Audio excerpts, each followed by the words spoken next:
It's time for another stream for CPL. Somebody in chat, go ahead and just give me a heads up real quick that you guys can hear me and the mic sound is okay and it's at a good level. And how is everyone doing today? Happy Tuesday. We'll get along pretty shortly here with the stream. Loud and clear. Awesome. Great. That's exactly what I wanted. Alright, so let me fire up StarCraft.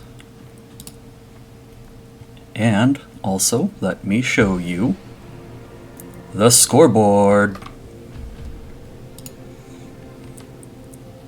This is what I got for you today, folks. I got some games between Dada and Axis, ET and Whiskey Dingo, Harold and Triple T, HM3, who I am now going to refer to as Surf, because Pokemon, yep, and Gusto, and Shimmer and Dead Dumble. Nice Tier 3 lineup. The right side, my boys, the Korean Mechanics. I can't wait to see how my Tier 3 boys are performing. I know a lot of them have been getting lots of coaching from pretty much the entire team. We have a very solid foundation going on here, and I really want to see their progress and just how well they can carry themselves against the Corsairs. The Corsairs of Let Us Attack.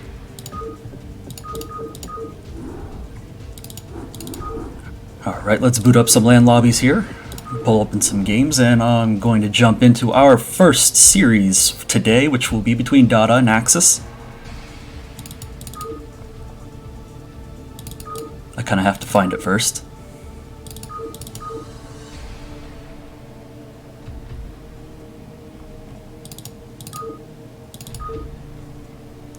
Where are you? Season 8, Week 3, Let Us Attack versus Korean Mechanics, Tier 3. Dada versus Axis, game number 1 for Week 3.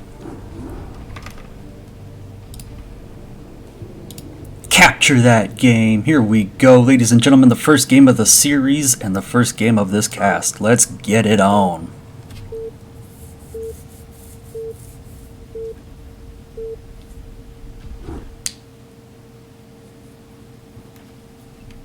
Would be nice to see the races in the matchup screen. Yeah, I agree. That's a good suggestion. Thanks, Harold. I'll do that next time for my cast. The next time that I do a cast, because we're already set up here and we're good to go. All right, it's game number 1. It's on Eclipse, and it's between, in the top right spawning as the Red Terran, Axis. And in the lower left is the gray Zerg. It's Dada.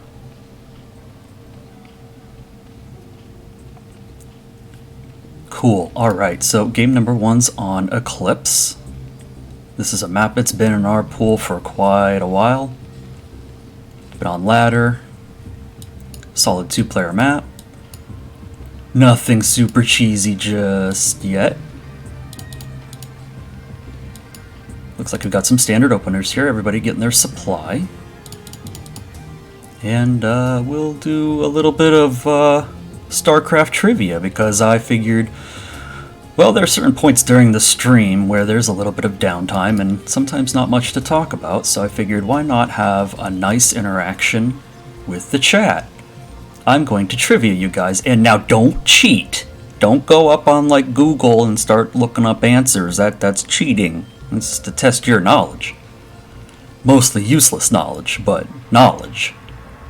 So, first trivia question. The first person in the chat that I see with the answer wins internet points.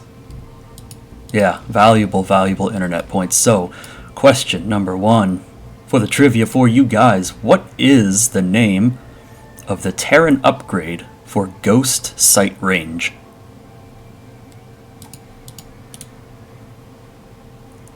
And here we have the scouts crossing paths. Dada going for that 12, 11, 10, 40 binoculars.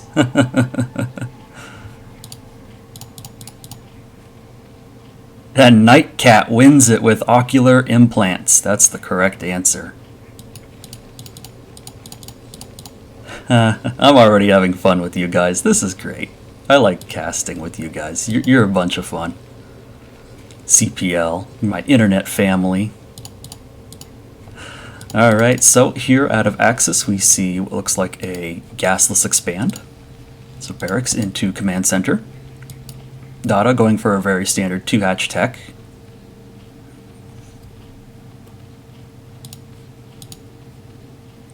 That hatch pops. Scout going around and around and around. Axis seeing everything, including the layer timing.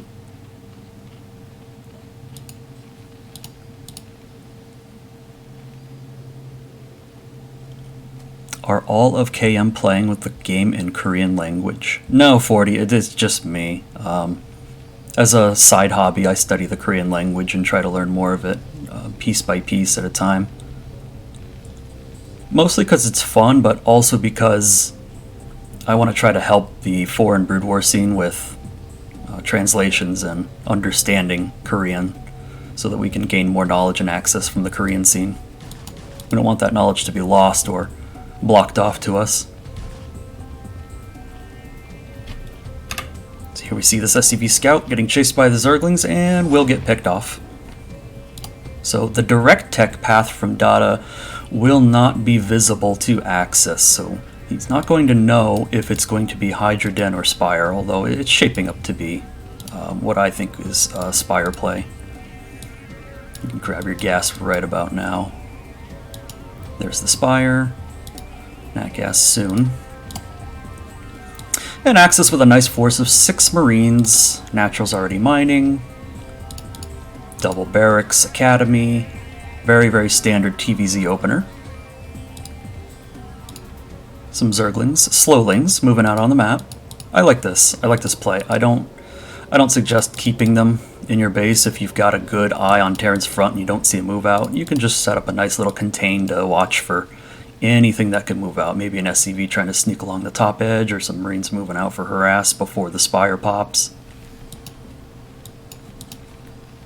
Look at that's a lot of Marines. Axis really macroing nicely here in the early game. Stim on the way. Engineering bay halfway done. Yeah, this is looking good.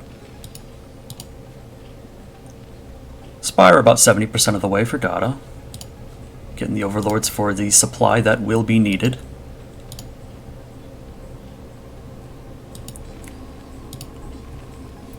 Zergling's going to poke in and out. They're not going to see any Marines, though. So Dada not really going to be aware of the Marine count.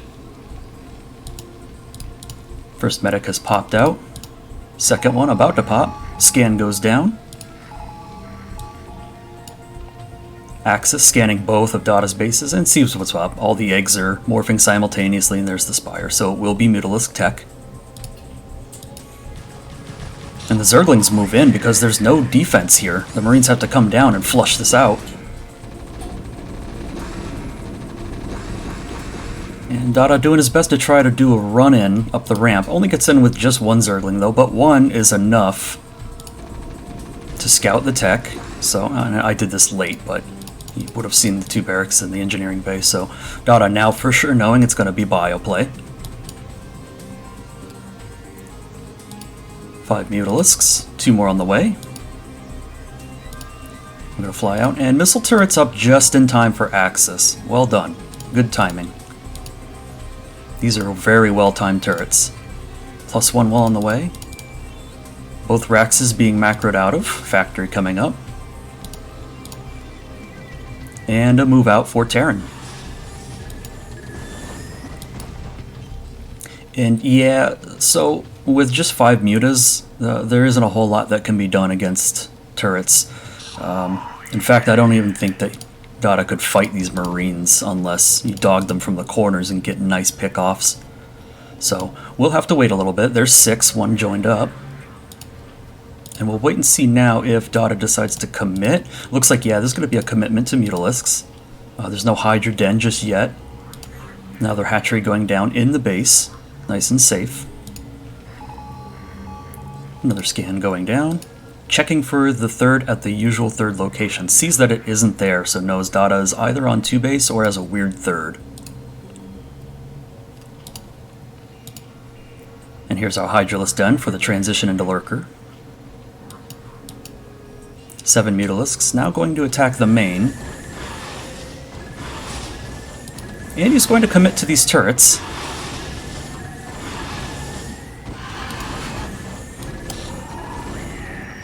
Unfortunately losing one of those Mutalisks.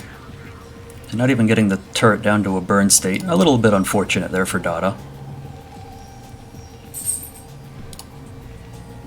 This is a huge Bioforce. And the Lurker upgrade has yet to be started. This is scary. A +1 M&M force.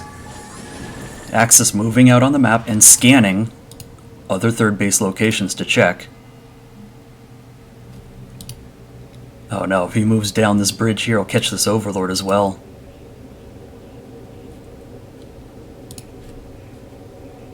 Let's see if this Overlord peeks the army. Yeah, catches a glimpse of the Marines. A very quick reaction. Very nice. So now the Mutalisks are aware of where the Marines are and can begin dogging them. But Dada's going to have to be very careful. 8 Mutalisks versus this huge group of M&M. It's a very dangerous situation for Zerg to be in.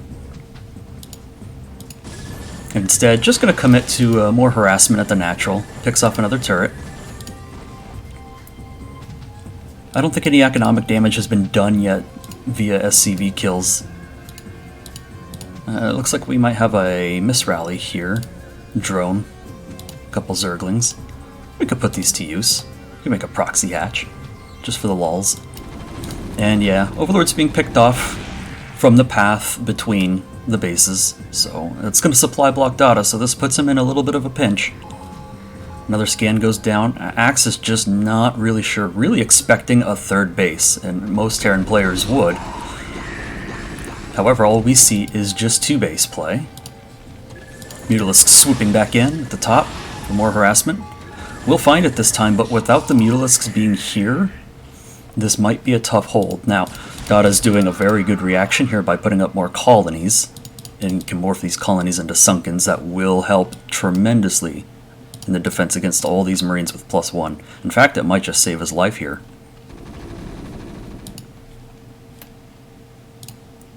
Rallied Mutalisk taking a little bit of damage. Okay, that'll make 5. The Mutalisk count is quite low. So this is a very powerful situation for Terran to be in. If I was Axis right now, I would be feeling super comfortable.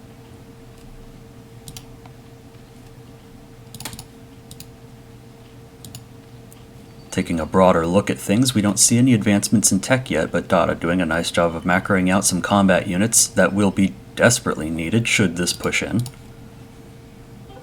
Still have yet to see any Lurkers, but we're up to 9 Mutalisks now in this group.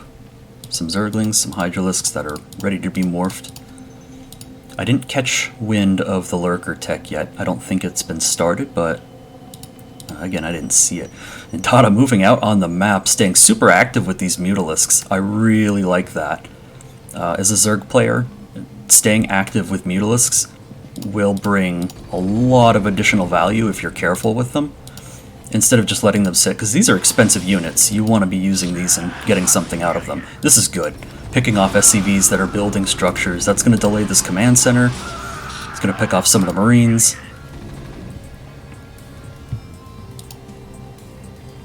And a timely retreat.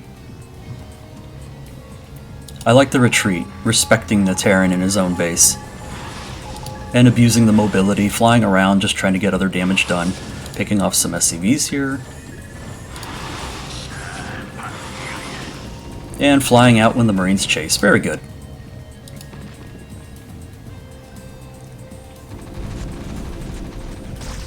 Ooh, that's a nice burrow. Gonna catch some of these Marines off guard. Just picks off one. Axis quickly catches on to what's happening here. Moves his forces back a little bit. Still a nice M&M contain. More Mutalisk harassment. And yeah, we're down to 6 mutas again, and they're a bit peachy. They're actually plummy. They're plum colored. So they're beaten up. Dada taking a lot of damage, losing a couple more mutas. It's so easy to replace Marines, though. It's not quite as easy to replace Mutalisks, so these trades are really in favor of Terran. 1-1 upgrades finished for Terran infantry. No upgrades or even an evolution chamber for Zerg. More lurkers being morphed. And a nice macro machine with the gears turning for Terran. 2 vessels already out, a 3rd in production. Irradiate no doubt done. Good consistent scans. Wow! I missed a bloody fight, but you can see the aftermath of what happened here. It looks like Dada got a very nice surround on this giant Marine medic force.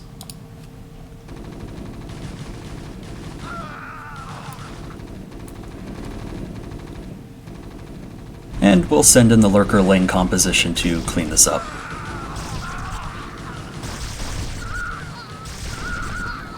This gives Dada a chance to regain map control. Something that is desperately needed to take more bases. Zerg really should be on more bases than either Terran or Protoss. If Terran's on 2 bases, Zerg should probably be on 3. Unless you're doing something all-in-ish.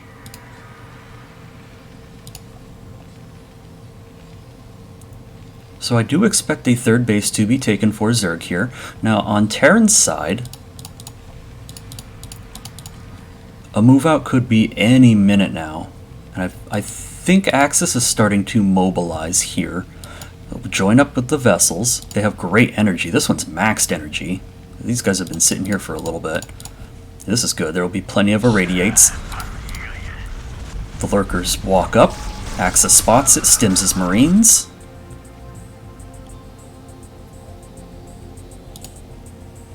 And here gets a good idea of what Zerg has. Getting 3 irradiates off, 4, 5. And that's all of them. These guys are dead. Dunzo. Splat. Kaploosh. Boom. 3 Mutalisks. Mutalisks still in here doing work. A big fight breaks out. The infantry just tears through the Zerglings and the lurkers. Still plenty of Mutalisks, though.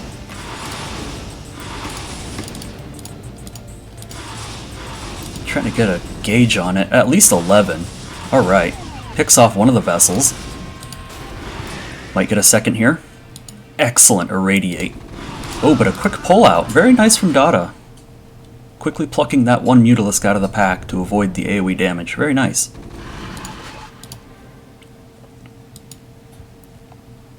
And yeah, what looks to be a pretty sizable move out once again by Terran now that the Zerg threat has been eliminated. What's really left are the Mutalisks from this pack that had gotten irradiated, but it looks like Axis just wanted to pull and push. And from a tactical standpoint, that should work. That really should work. We have enough vessels here. There's only 2 lurkers here. We can irradiate this. Ooh, more on the way, but they get caught by the Marine force. Nice burrow and excellent spines to catch all of these Marines. A good defense from Dada. Another great irradiate. And that one's hard to split out. Dada still does a very good job of splitting that Mutalisk out. That was in the layers of those mutas. It wasn't on top. And if you're a Zerg player, you know what I'm talking about. The ones on top are always easy to pull out, but the ones that are underneath the layers are sometimes pretty tricky to grab. So this 3rd base for Dada, unfortunately, is toast. Oh, don't get the cancel either, so no refund. Axis has taken his 3rd. Not mining just yet, but ooh, Zergling run by is going to go up to the 3rd. It's going to force a liftoff here. Another Overlord lost. Lots of lurkers being morphed. More Hydralisks. Hive Tech on the way. Almost halfway done. Bye-bye Comsat. And yeah, these 2-1 Marines should be able to clean up these 0-0 Zerglings. No problem. Actually lost more Marines there than I thought he would. Can land this command center, begin mining at this base. And then we'll be in a position where Terran will be on 3 bases versus Zerg's 2. You don't have to be an expert in StarCraft to know that that's a dire situation for Zerg to be in. So in spite of all of the excellent plays that we've seen from Data, the lurker count, the mutas, the muta micro, and the muta control, all of it being fantastic, we're just lacking on the macroeconomic front here. Only 16 drones versus 47 SCVs, so a bit starved. Only 2 bases, when we should have probably 3 or 4 by now.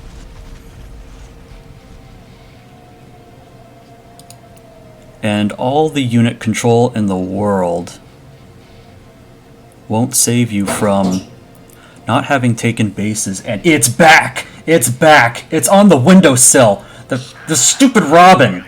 What do you want? Stop flying into my window! What do you want? Get out of here. I'm flapping my arms around like a maniac right now trying to... Alright, it flew off. It's only a matter of time before it returns, because it's here every day, and I don't know what it wants. It just keeps flying into the window.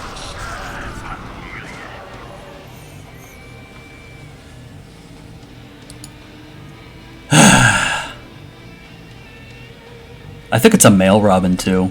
I think it might be seeing its reflection. I'm not sure. It's annoying as hell, though, because it makes a loud thud every time it hits the window, but it just keeps trying.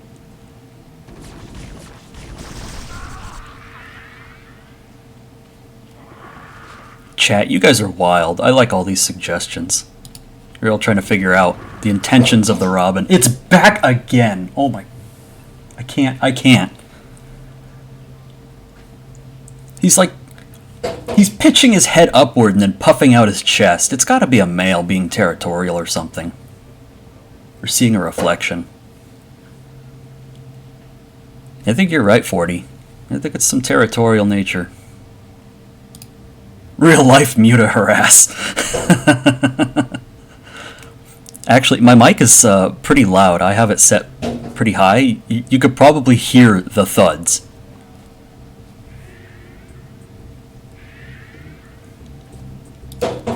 Yep, there it goes. Oh my god, there it goes again. Damn Robin. Alright, where were we in this game? Very nice eraser play coming out of Axis here. I like seeing eraser plays. They're very hyper efficient. You spend 150 energy out of 2 vessels, and potentially reap the rewards of an entire drone field in deaths.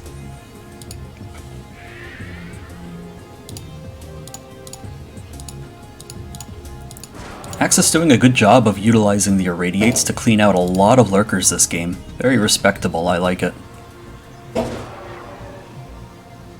Robins have a strong understanding of TVZ. He just wants to co-cast. I would never let this Robin co-cast with me. We gotta do another co-cast though, Cold Warp Gates. Another 3-way with Sate Zero. That came out wrong. Never mind. Anyway. Lots of Marine forces here for Axis. Wow. Just a macro machine. 8 barracks. Still churning on the upgrades. Double starport. Vessel production. 4th base on the way. Everything looks really good for Axis. SCV transfer, light containment. But now Dark Swarm enters the game, and this changes the dynamic of this matchup.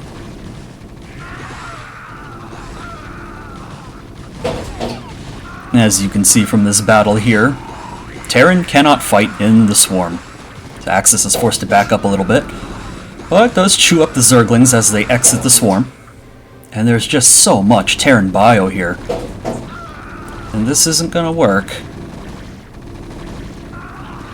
So these Hydralisks will slowly chew their way through the outside Marines, unless they get stuck on the AI targeting inside, which it looks like they are.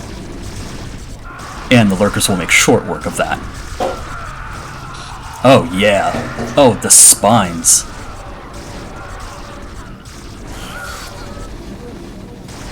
However, still, just too much bio. Oh look, Nightcat's on. Nightcat actually left. I'll turn D&D.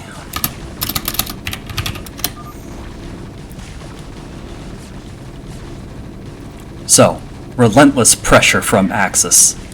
Zerg's natural being pushed. Interesting use of Irradiate to get some inner swarm damage. I like it. Good, yes. Get the Defiler.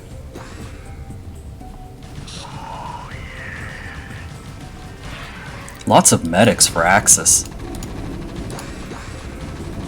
You could build a wall out of these medics. I'm just saying. It's a lot of medics. I think the ratio is 1 to 4. If I'm correct, in which you get 1 medic for every 4 Marines that you have. And with all the Marines here, it looks like the ratio is right. These just need to join up with the rest of the army. Got some vessels that popped out here. 4th base is done. And Axis still in a very strong position. Yeah, Dada has to GG out on 13 drones and unfortunately just 2 bases. So game 1 will be taken by Axis.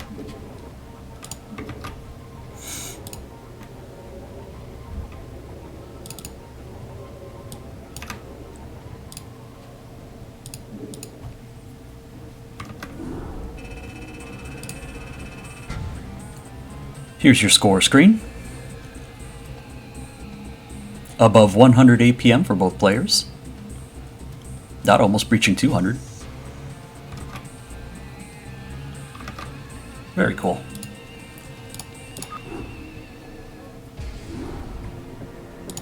That's going to bring us into game number 2 between Dada and Axis. Lobby firing up.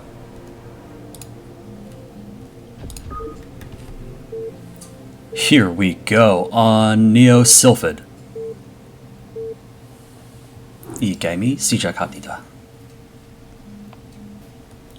Here we go, spawning as the yellow Zerg at the top 12 o'clock position on Neo Sylphid. It's Dada and his Terran opponent. In the red, spawning bottom right, it's Axis.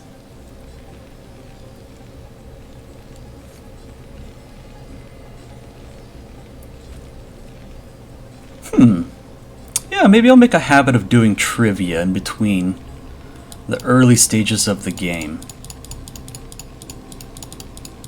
And we'll continue with some more upgrade trivia too. Alright chat, let's school. Let's go to school and let's school the others. Here's your next trivia question. What is the upgrade actually called for Zergling attack speed?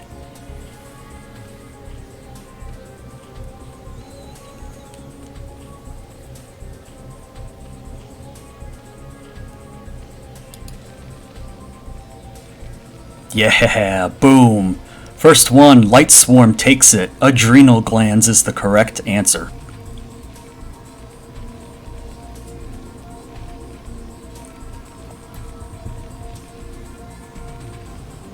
That is the upgrade that requires Hive Tech and can be researched at the spawning pool.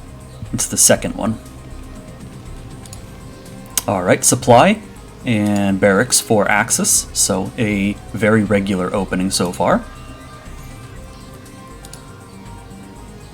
And a 12 hatchery for Dada. Again, very normal, standard.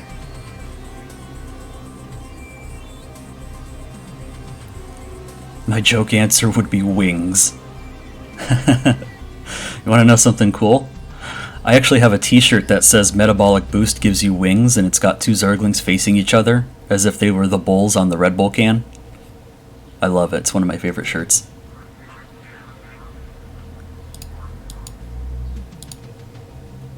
Scouts are moving out, Axis sending his to the lower left. Unfortunately, it's going to be the wrong position. Dada sending his scouting drone down to the lower right, which will be the correct position, and we'll get the first scout off. Axis turning around after seeing nothing in the natural. A little bit of a risk.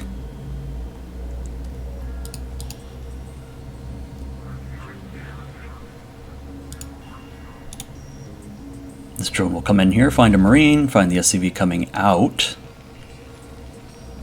2 depots and a barracks. Looks like another gasless expand.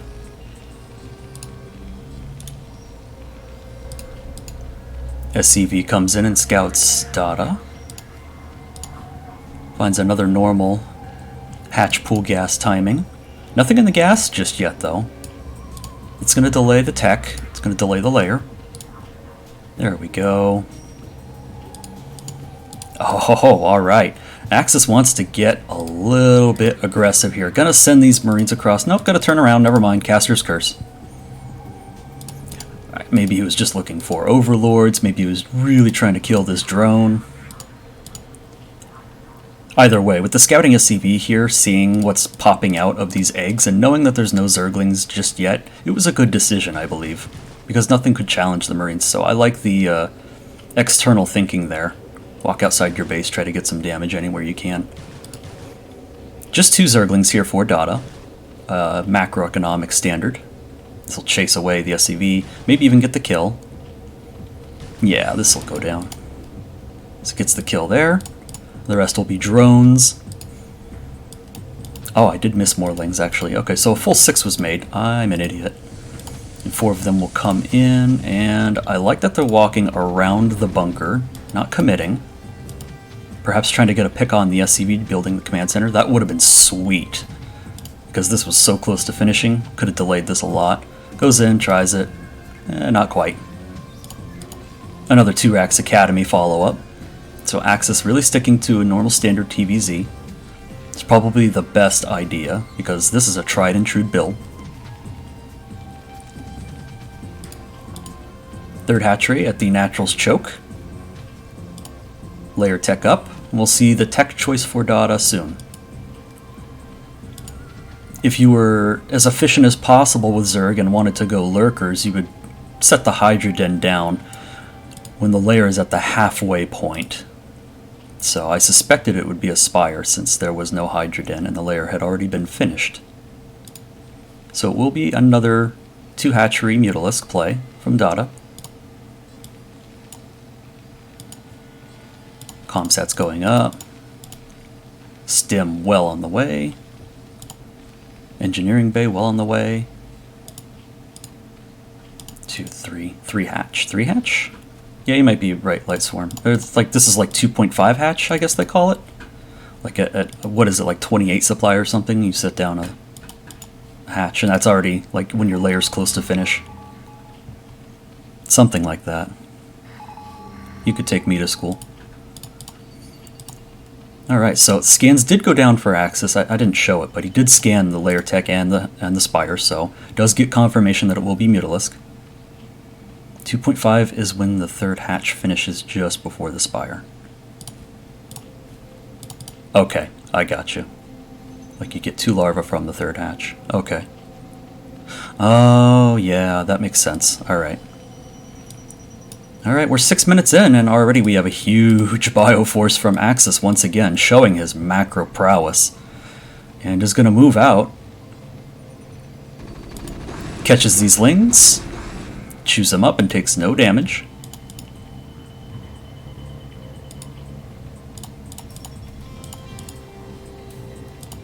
Mutalisks on the way.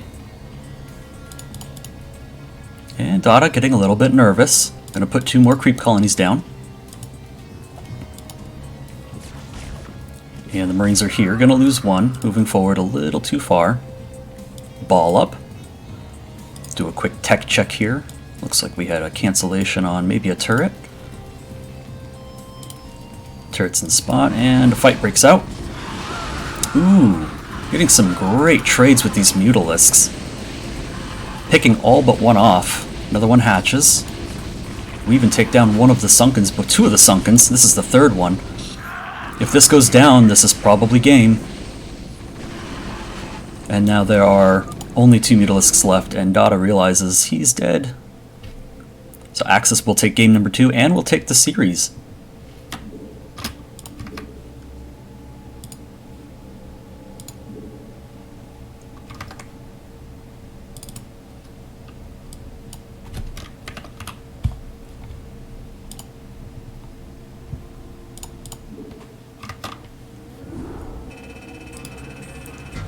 Check out the score screen. Higher APMs this time. Well, that tends to happen with shorter games.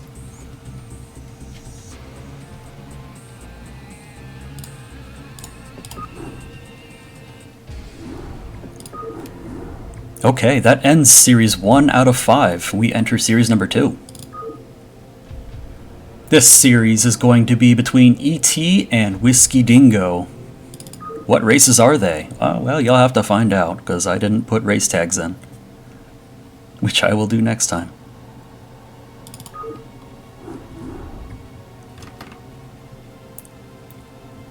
Game number 1. Good to go. Lobby ready?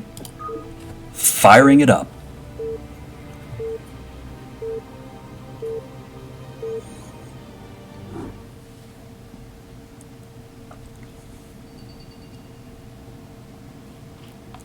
Here we go. Spawning is White Zerg. In the top right corner of Eclipse, it's Whiskey Dingo. And spawning is the Purple Zerg. In the lower left corner of Eclipse, it's ET, aka Extra Time.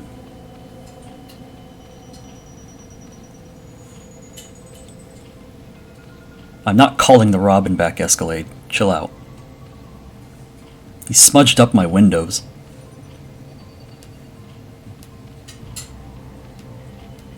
He's gonna come back and clean up his mess? I don't think so. Oh, you damn little winged bastard.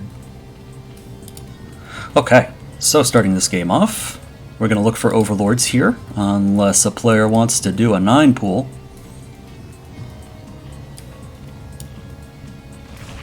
Gas trick for Extra Time. Squeeze out that 10th drone. And Overlord for Whiskey.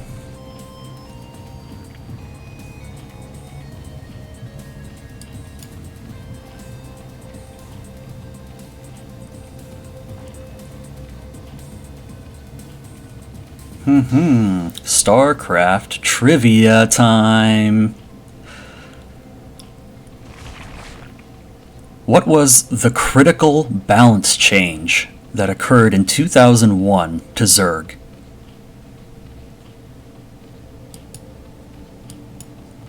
This one's a bit of a toughie, and you have to know more than just a little bit.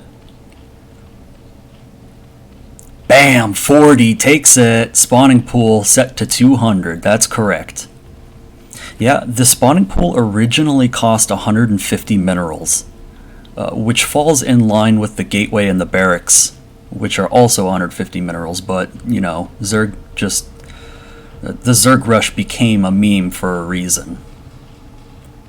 Pool price. Yeah, everybody knows the pool price. Alright. Alright, good.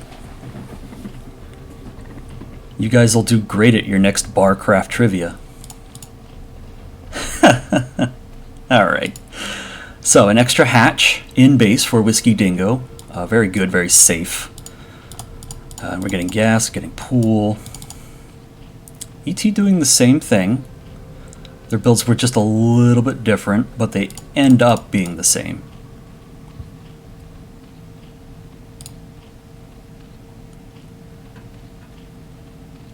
The first Zerg campaign triggers Dagoth voice saying build pool at 150 minerals. That wasn't patched.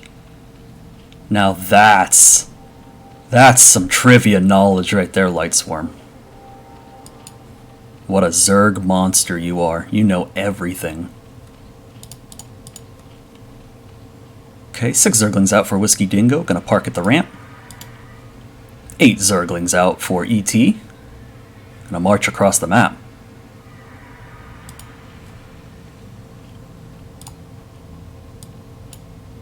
Nice little concave being set up here. Any Zerg player watching this that is not familiar with concaving this in the mirror matchup, start doing this. Your trades will become much more efficient from the defensive perspective.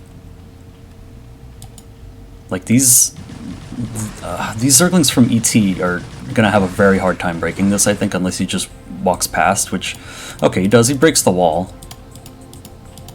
Surely having more Zerglings. More Zerglings pop out here. We even have a creep colony in the base, tucked between in the SimCity. Very nice position here for this creep colony.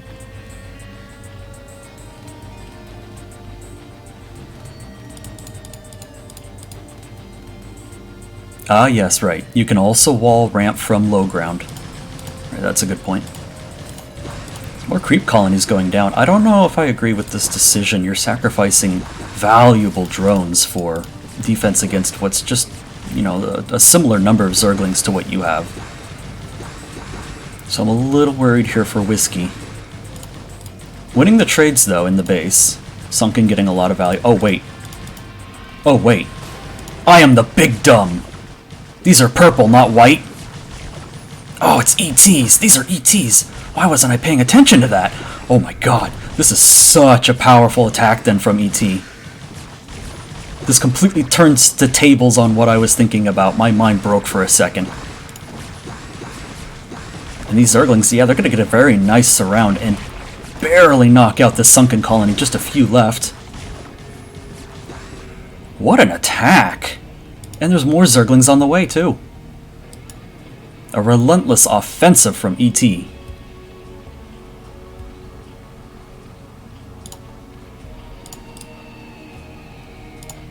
As long as this sunken colony stays protected.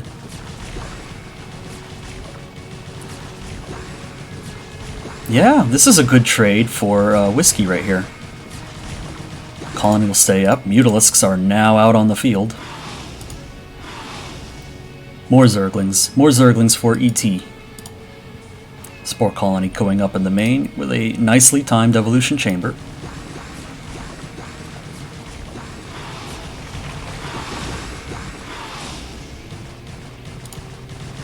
Ooh, unfortunately losing a drone there. Oh no, attacking his own Zergling.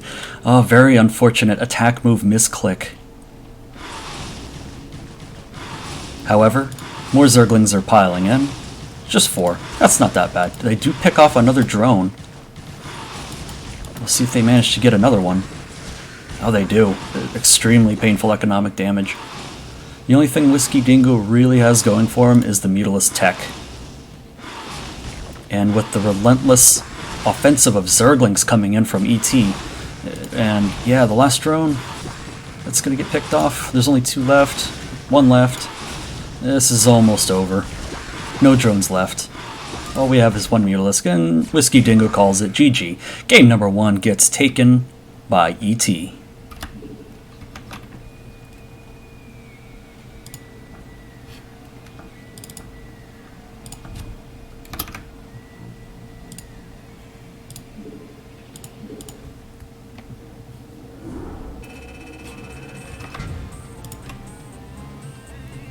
I still can't believe I goofed on those creep colonies. Like, I'm just not paying attention. I'm like blind. I should have seen the purple drones coming up. That's funny.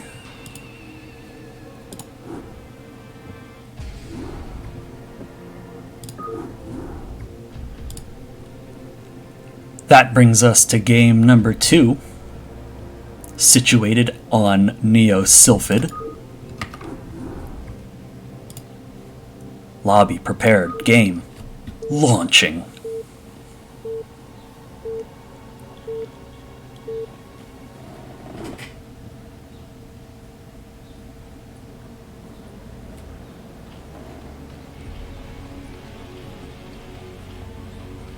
Fired up on Neo Sylphid spawning at the 12 o'clock as the Olive, I believe that's Olive, Zerg. It's Whiskey Dingo. And again as the purple Zerg. Such a great color on Zerg. It's ET, or Extra time.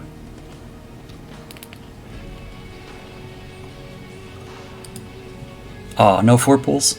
Or 5 pools? Okay. Alright.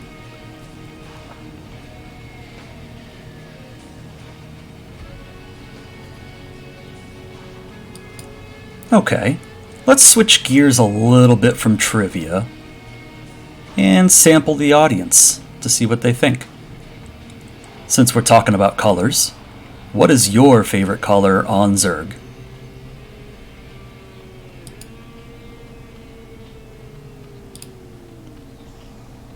I'll go first. I am a huge fan of blue and brown. I like both of those colors a lot on Zerg.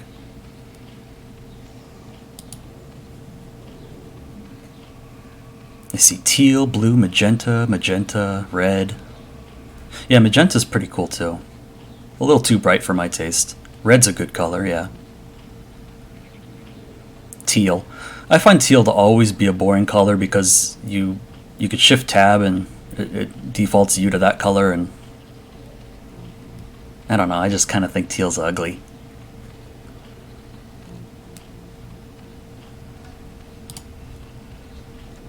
Okay, so pool and gas here for Whiskey Dingo. Pool and gas here for ET.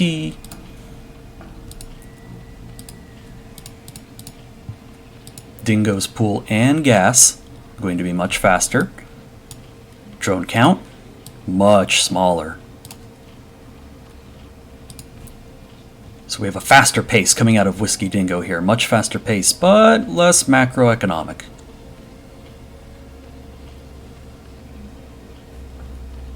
Play on Carbot. Teal looks better on it. Huh.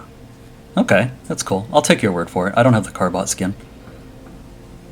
The only skin that I bought for Remastered was the silver console skin because I really like that and I think it looks really cool when I'm playing Terran with it.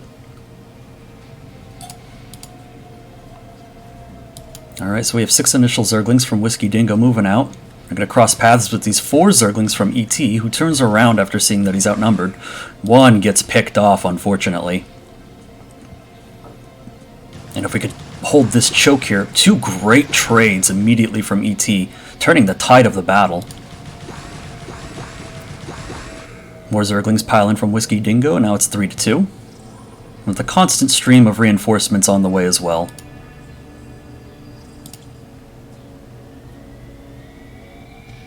Zergling speed is about to finish for Whiskey Dingo.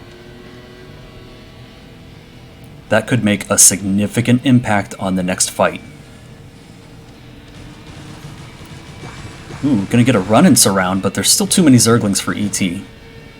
And taking a lot of free hits. We do get the run-in with the Zerglings. They're gonna start targeting drones. Oh, unfortunately doesn't even get one. 2 health. Alright, but we gotta clean these Zerglings up. Alright, finally a drone kill for Whiskey Dingo. 3 Zerglings in here. Good surround and trade here.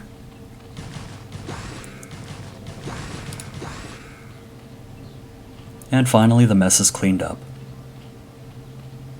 Little bit of a drone pole, gonna mess up the mining. I'm putting a creep colony down just to be safe. Hatchery, another creep colony. Zerglings at Whiskey's choke. Spire on the way.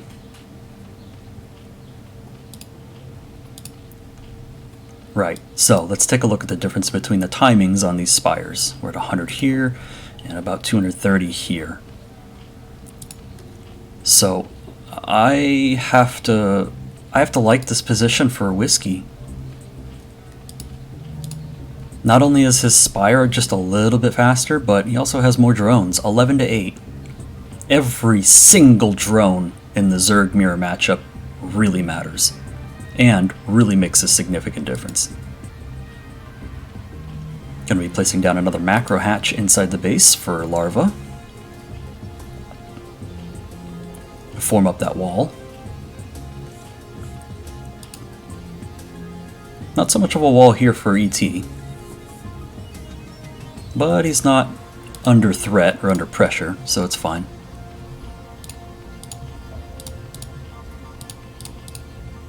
Interesting.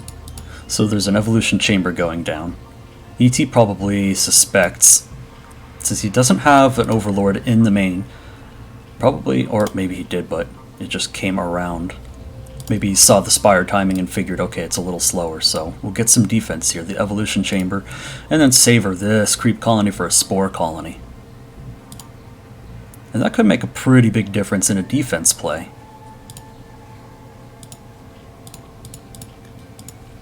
Mutalisks being hatched by both players, just 2 for both. Spore colony. Yep, so that is going to be a spore colony. Some overlord harassment with the initial Mutalisks.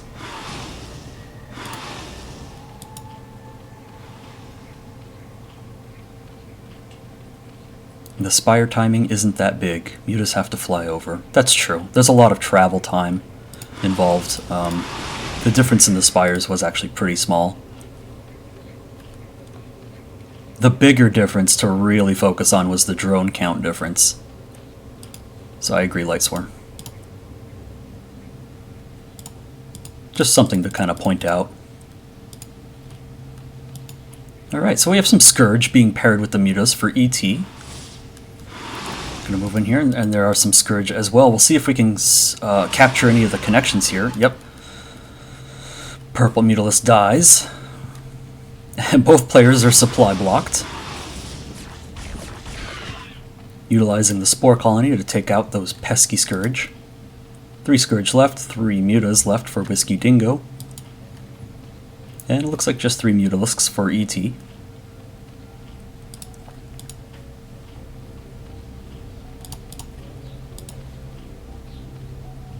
Gonna spend some of this money. Put down the natural. And Whiskey Dingo in a pretty strong spot, I would say.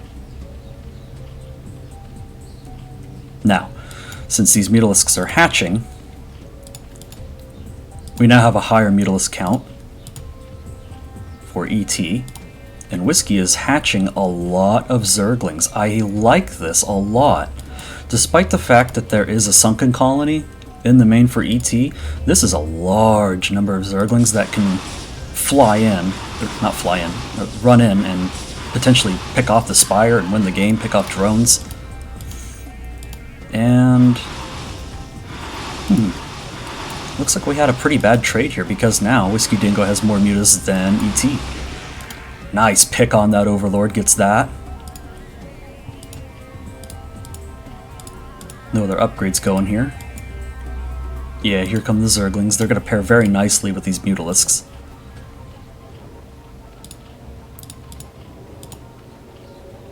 Another Muta to add to the count. Oh, man. Oh, that's so unfortunate. Whiskey Dingo actually only has 2 drones on gas.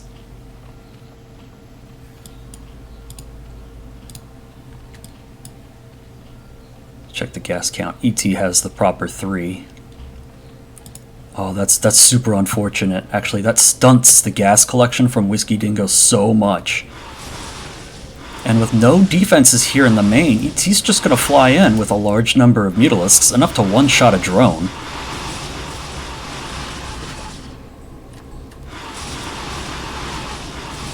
And for any noobish Zerg players out there, it only takes 5 Mutalisks to one-shot a drone. Whiskey Dingo coming to a full defense here of his main. Does look like he should win this trade. Yeah, with these 2 reinforcing, we'll win. So ET losing all of his Mutalisks here, but evening out the drone count, now 10 to 10. And those Zerglings from before ran in. Doesn't look like they got any drone kills. Nearly take down the sunken colony.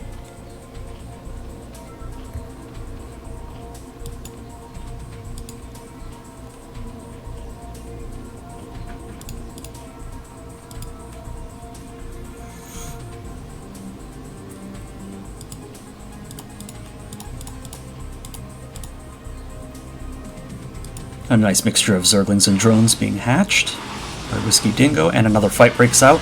Good connections with the Scourge onto ET's Mutas. Does pick off one of them. Whiskey Dingo retains his superior Mutalisk count. Gonna get a free Overlord here.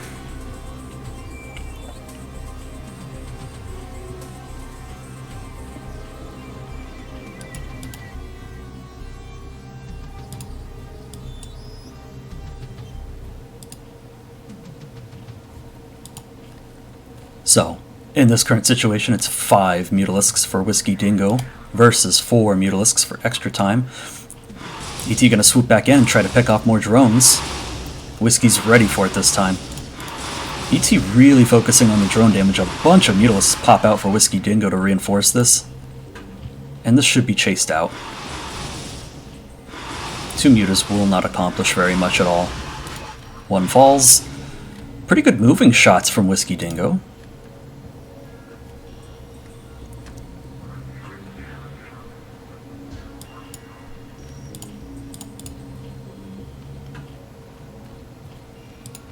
And what looks like a sort of death push. Oh, okay, alright. Yeah, and ET kind of sees the position that he's in, being on 1 base and being a little bit starved out there, and GG's.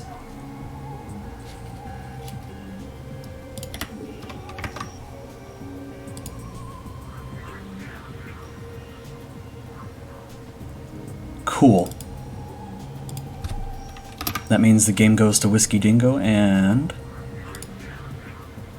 we're tied up 1-1 in this series, which means we go to Game 3.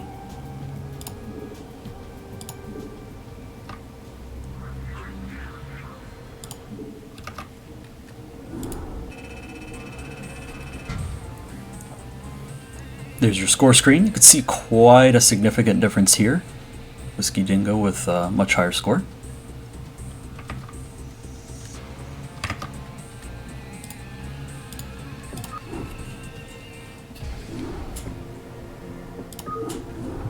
Next lobby, next game.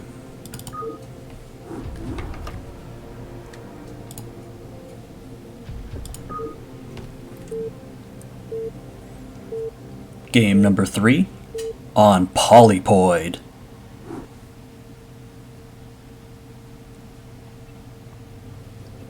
Here we go on Polypoid, spawning in the bottom left corner as the Gray Zerg. It's Whiskey Dingo. And in the top left corner, for the 3rd time as the Purple Zerg, it's ET, aka Extra Time. Color Faithful.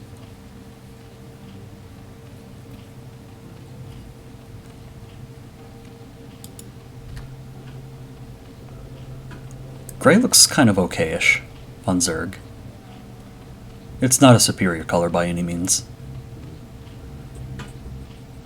It looks alright. See, it looks better in retrovision. I think so anyway.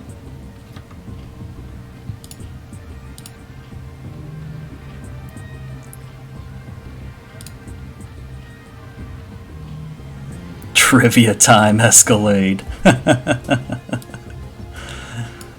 Trivia, trivia, trivia.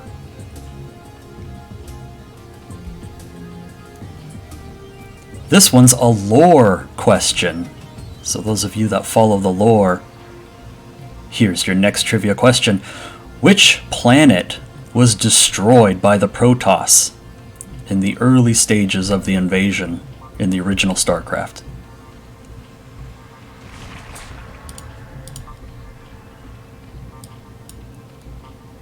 Bam! Axis nails it. Mars-Sera is the correct answer.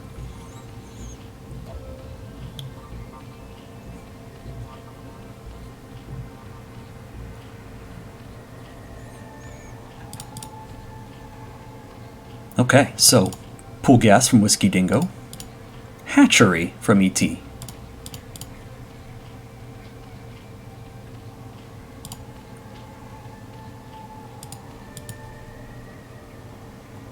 Oh, I like this. Whiskey Dingo gonna decide to play a little bit riskier by taking the natural expansion. When you put the hatchery in the base like this, it serves as a macro hatch, which is really just a point for extra larvae, not really resource collection.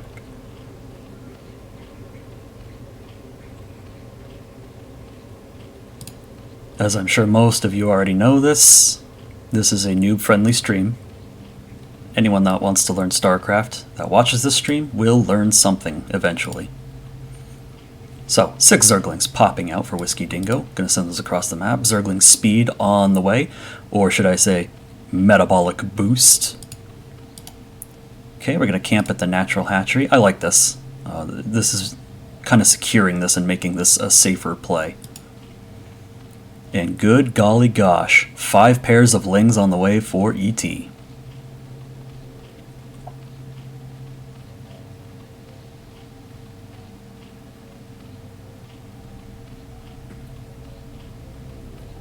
Oh, were we all wrong? I'm pretty sure everyone said Marcera for that. I thought it was Marcera as well. Was it Chow Sarah?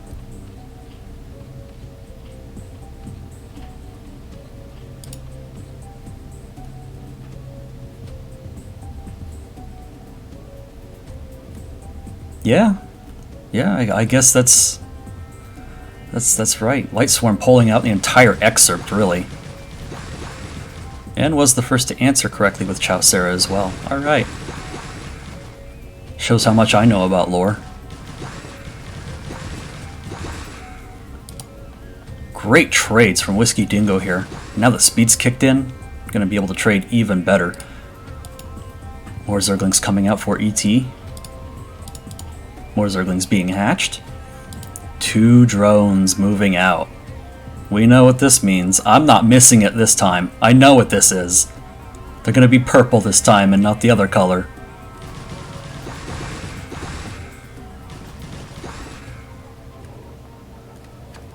Marcera. How embarrassing. They are pretty similar though, so I guess they're easy to mix up.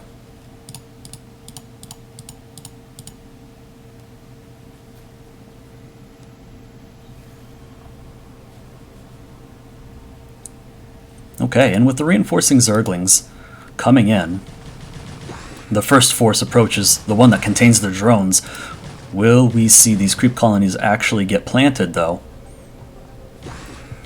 ET pulling back to try and reinforce and consolidate the forces. Getting some pretty good trades here. And the full fight breaks out, and it looks like there's just too much here for ET. Even excluding the drones that will become sunken colonies.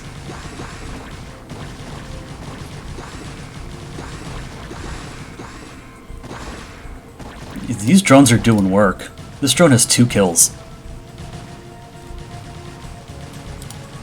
And yeah, unfortunately these defensive creep colonies are going to have a hard time getting up. One falls. This one will make it. Still has to go into a sunken. Drones being picked off. And yeah, it's going to be too late. The economic damage has already been done. Drones falling one by one. GG gets called by Whiskey Dingo, and ET takes the series.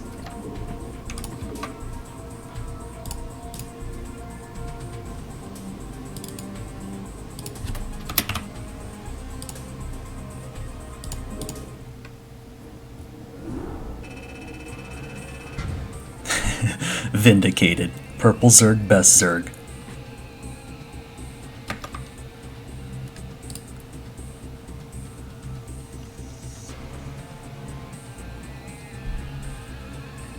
I bet you Camo Daz would agree with that.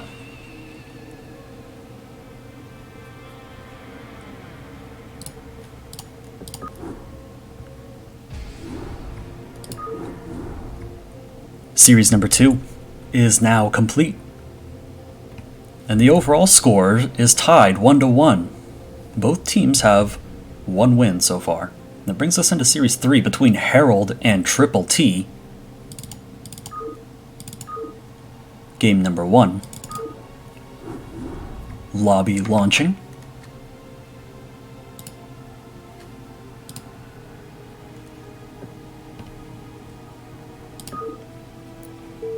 Firing up game number 1 on Eclipse.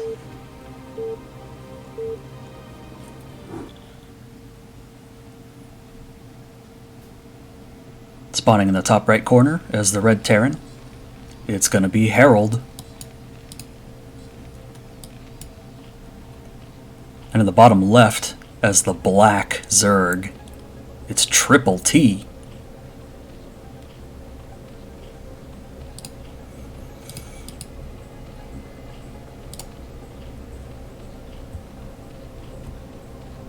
Trivia time! You guys ready for this one? I know the answer to this one for sure. I'm not gonna goof again. I promise. Here is your question. What is the name of the Zerg Mutalisk hero unit?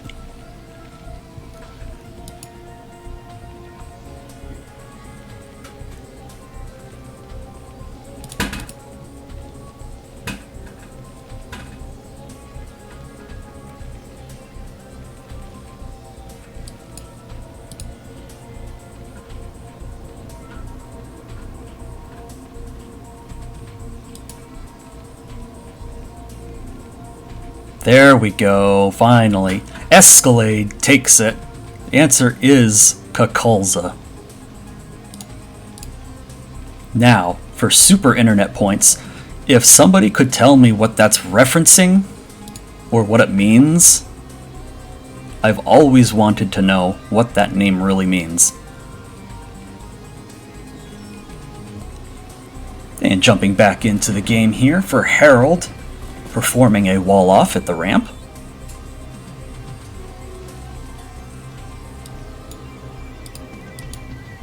No scout leaving for Terran just yet. Triple T sending the drone scout. Another drone situated at the natural, poised to take this natural. Pool nearing completion.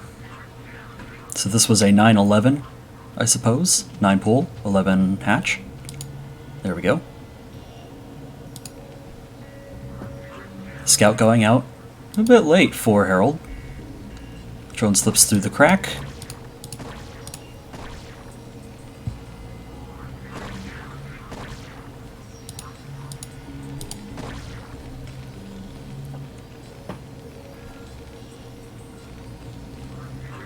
Additional trivia by Lightswarm. Kakulza is also the hero Guardian name, which would make sense because wouldn't the Mutalisk morph into the Guardian? It's probably a reference to the same hero.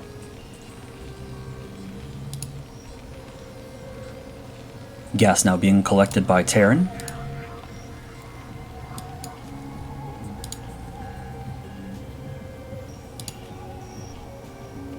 Here we go, third hatchery in base.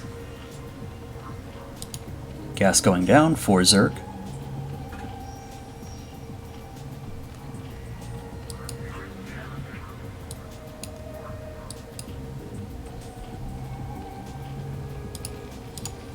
Bunker going up at the front, so Harold's sensing a little bit of aggression that might be coming. Gonna put this bunker up, fill it with the Marines. Here's the factory, so, well, I was about to say this will probably evolve into a 1-1-1 play, but not with a second factory. This is now getting interesting. This is a 2-fact play.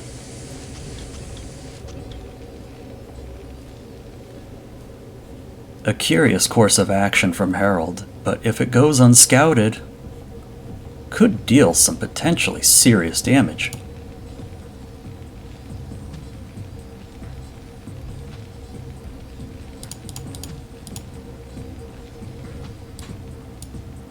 Triple T being very smart with the second Overlord, scouting this hidden third. Making sure nothing early and cheeky is happening up here. No proxies and no command center. Layer on the way, third hatchery pops.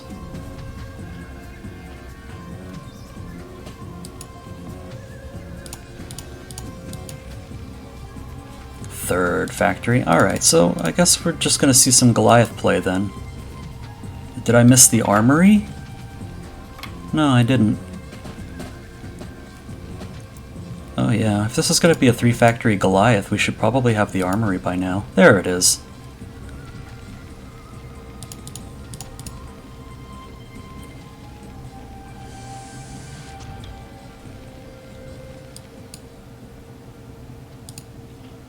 And kind of just a slow-paced early game. There's not a whole lot going on. We do have some Hydralisk tech that's now available for Triple T. And continuing to macro out of these hatcheries via drones and overlords. Doing a very nice job of being greedy when no aggression's coming. 25 drones to 20 SCVs. This is a great position for Zerg to be in.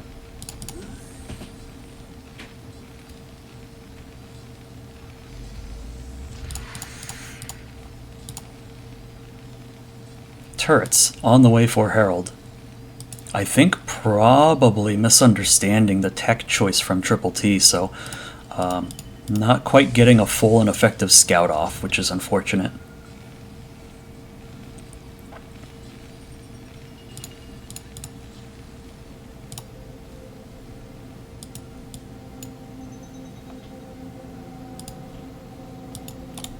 What looks to be ostensibly a third base drone moving out to the third base location to plant down that hatchery. I'll give you a minute. I'll give you less than a minute. Hydralisks starting to be fielded. Lurkers being fielded. Oh yeah, this is nice. I like this. Triple T being very active with scouting. Overlords being sent out, Zerglings just combing through and checking bases. There's that third hatchery.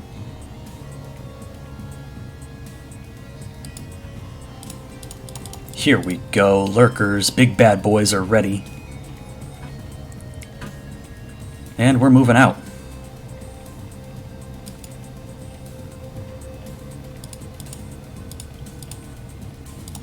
On the production tab, some Zerglings, some Hydralisks, more Lurkers, Triple T getting ready to put on the aggression. Or perhaps maybe just a containment. Oh yeah, right here, right here. Alright, that's good enough. Now that's a containment. This Zergling gonna get a quick unit scout. Gonna see a couple of Goliaths and tanks shooting down at it. So, total confirmation that this will be mech. I was hoping these would be stop lurkers. Still, oh, getting a lot of great damage. Until the scan comes down for Herald, and yeah, the lurkers get cleaned up. Oh, we're missing this one. But the damage dealt to the Terran mech was so much more valuable. It takes a while to macro these things out, and tanks take quite a while to make, so every little bit that you shave off of Terran mech, especially this early on, puts you in such a better position.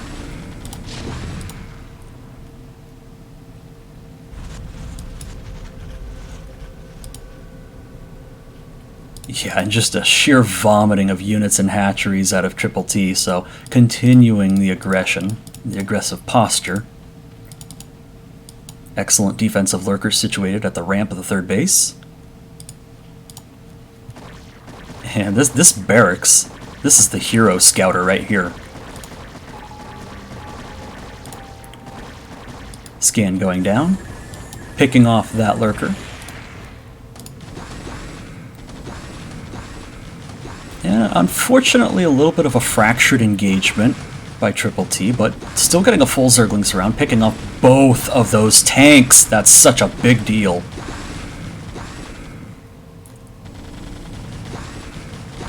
Unfortunately for these Zerglings, I'm getting the Goliath is good. Goliaths are very, very good against Zerglings. But still, this is all that remains of the Terran mech, and we're 9.5 minutes in. Some really good offensive action from Triple T that's probably going to win him the game, if I'm being perfectly honest. Taking a fourth base right now, this can't be stopped. Morphing more lurkers, this is not going to be, this is a pain in the ass to deal with. You've only got one scanner. We'll have 2 scans ready. Just tons of Hydralisks pouring out. Hydra speed on the way. Probably double Evo chamber. I'll check. Yeah, double Evo chamber coming up. This base, oh, Triple T's done a very good job of saturating this from this hatchery, being very cognizant and vigilant with the larva and populating these mineral fields here. It can be easy to forget about like a third base or a fourth base, and you put it up, but you forget to actually get it mining. And we just see a good mixture of everything here out of Zerg. And this is a very unfortunate move out. And Harold's going to lose all of his mech forces here, and there's just nothing left. So, yeah, has to GG. With the delayed end as the last tank gets picked off.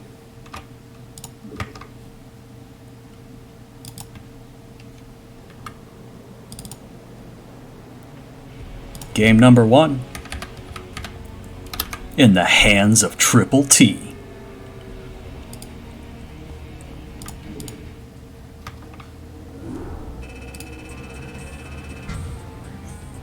Score screen. Quite a difference.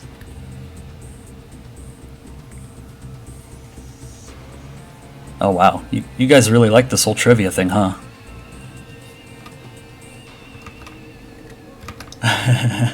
What have I done?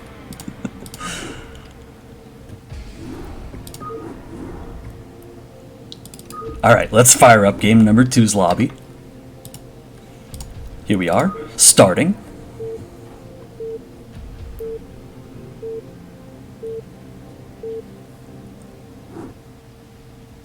We need a scoring board. Keep score of the trivia. Y'all are wild. Here we are for game number 2 on Neosylphid, spawning in the lower left corner as the red Terran. It's Harold. And again as the black Zerg. In the bottom right corner, it's Triple T.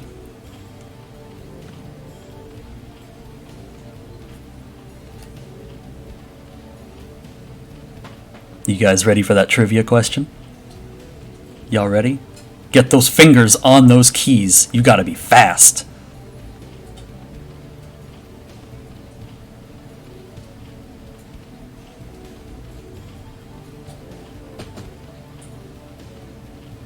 Here you go.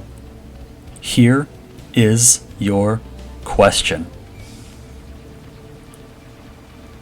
What is the name of the upgrade for Terran Battlecruiser Energy?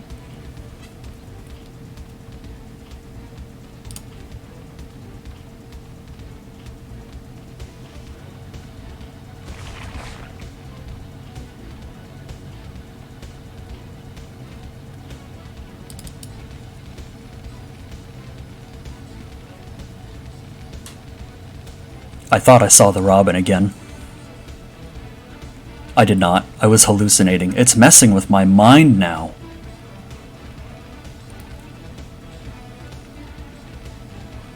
Alright, anyway, where were we with the trivia? Let's see. We have some Titan reactors and some Colossus reactors. We even have a Behemoth reactor. Alright, Axis, can you just settle down?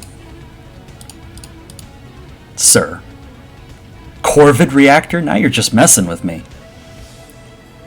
Yamato Juicero. Y'all are wild. I really like this. Alright, so yeah, it's Titan reactor and Light Swarm takes it.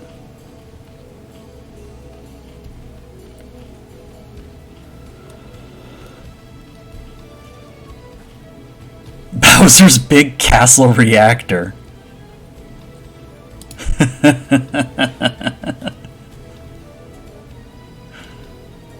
I'm glad I don't have TTS here. Alright, jumping back into the game. Harold performing another wall off here. A very tight looking wall off, but it's not in fact tight here. Units can pass through this sliver right here. Basically, all the small units, really. So Marines, Zerglings. Yeah, Zerglings are going to come right through here. Yep, just like that. Get a full surround on this Marine here. Ooh, this is a pretty nasty situation to be in as Terran. Gotta get some SCVs picked off. Does pull the boys, though. Get this Marine to that bunker. Oh, very unfortunate. So now these SCVs are left to defend themselves. 3 SCVs have already been lost.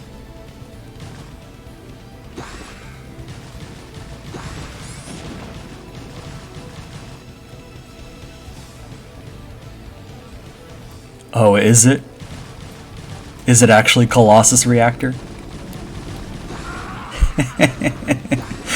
Yeah, it's fun running trivia when you don't actually know trivia. So maybe you get your points, Escalade. I'll give them to you.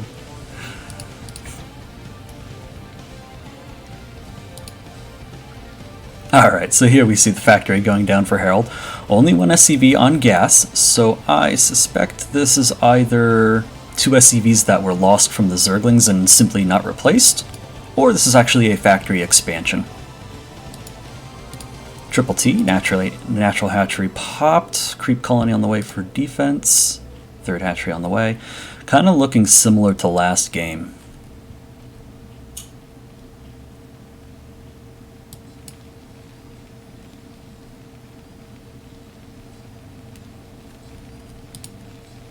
Second factory on the way. Yeah, now I'm just not so sure. 3rd factory on the way. Still a bank of gas though, so I guess this is okay. 19 drones to 17 SCVs.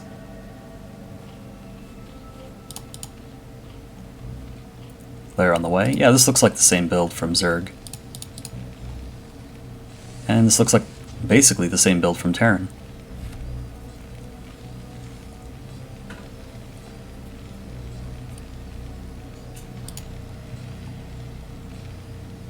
I'm going to keep doing trivia even though I don't know trivia.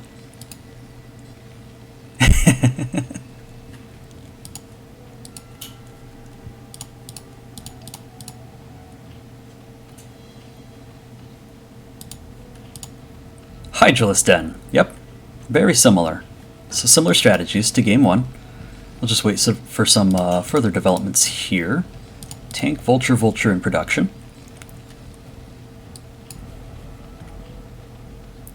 Oh, do I still have coffee? I do, I have a little bit of coffee left. Oh yeah. Oh, it's cold. Ah, oh, jeez. Why do I torture myself?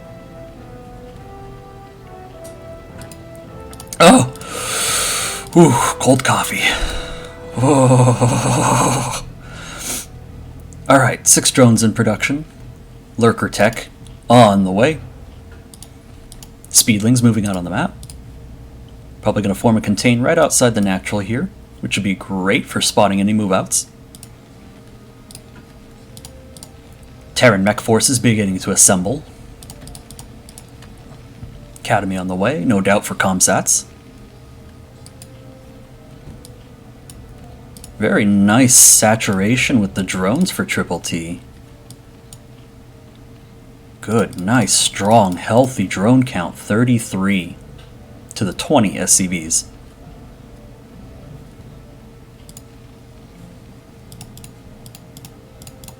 Oh man, that coffee was so cool. I felt it all the way going down, like the whole time. Ooh. It's messing with me. And I thought the Robin was back because I heard a thud, but it wasn't. Now I'm paranoid.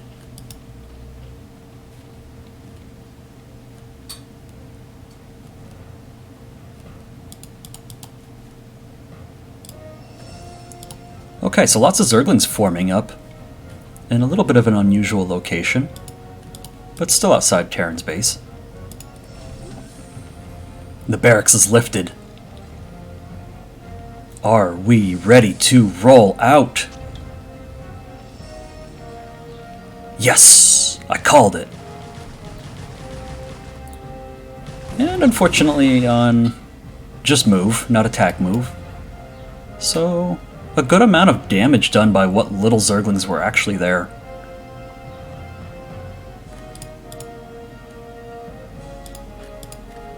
Lurkers positioning themselves outside the natural. Now if we could put these on stop, that would be uber sexy if we could catch Terran's mech army crossing over and then just rip the spines through. And a bunch of Zerglings perform a very nice flank. Just gonna go into this wide open base, pick off a free siege tank. That's a big deal. Let's check out where that scan went. Scan goes and detects these lurkers. Both of them fall. And there's more. And we have siege mode. Another tank falls. Another scan. That's a lot of lurkers and Zerglings, though. I don't think that's enough. There are still Zerglings that have chewed their way through all of the Terran infrastructure here that was up top. Those were depots now in the mineral line here. It's just too much of an outplay here by Triple T, taking the game. Whew. Ooh. And taking the series with a very strong, convincing game number 2.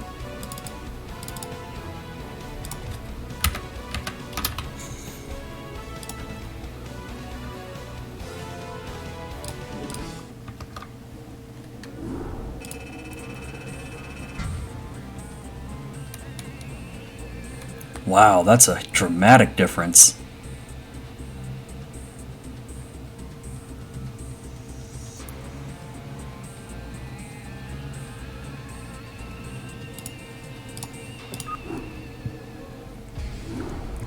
That brings us into Series 4 out of 5 between Surf and Gusto.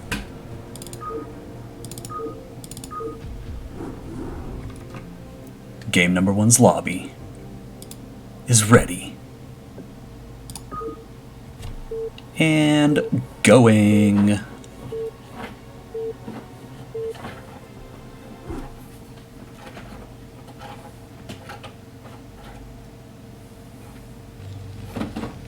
Here we are on Eclipse.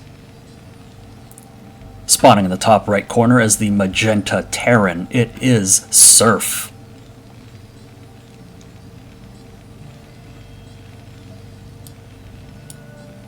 And spawning in the bottom left corner as the red Terran, it's Gusto.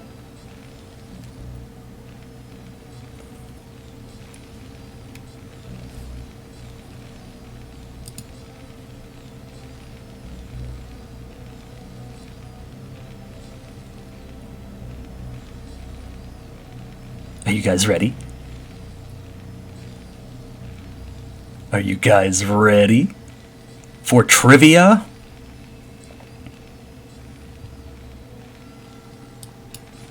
And this one I also know for sure. Ready? Go. Here is your question.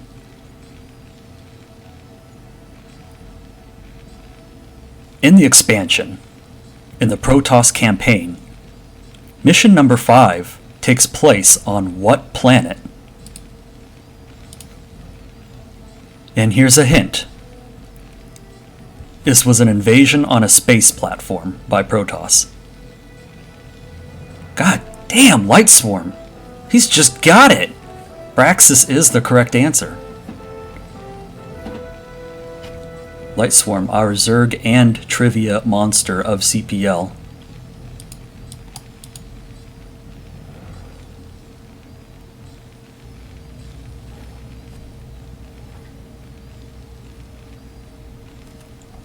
A little bit of red on magenta harassment.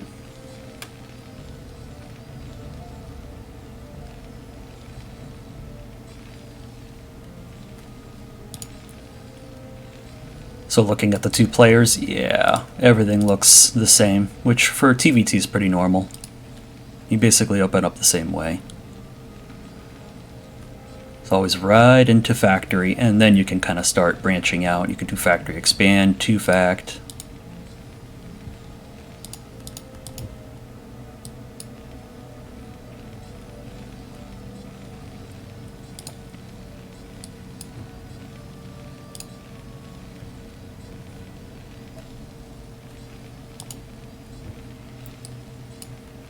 Here's our supply, here's our first factory.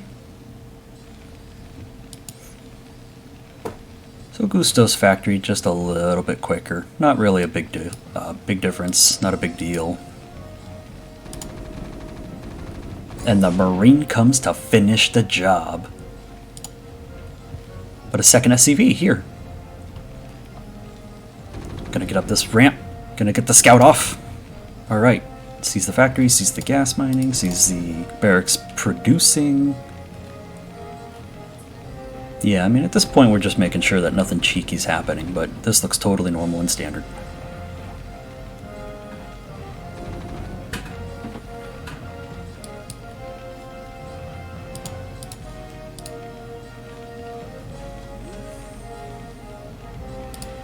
Barracks scout. Ooh, alright. Very interesting. Gusto gonna go ahead and opt for the starport after factory. So this could be Wraiths, it could be quick dropship with Vulture. Surf gonna go ahead and go Vulture first. And positioned well to take the natural, here we are.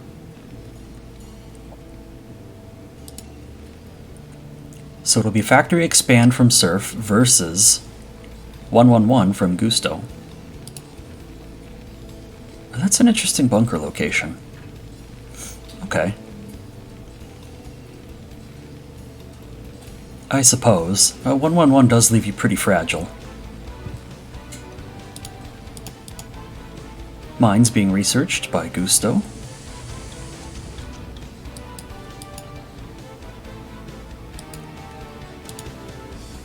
Machine shop finishing up for Surf here. See another factory going down. Vulture speed first. Natural command center. Yeah, like 60-65% done. And here we have it. So it will be dropship play from Gusto.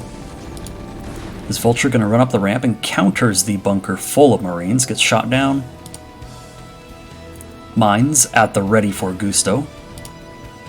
Bunch of Vultures queued up. Okay, yeah, clears those out. Save your money. Use that, drop a command center. Very good, I like it. No gas for you. You take that back.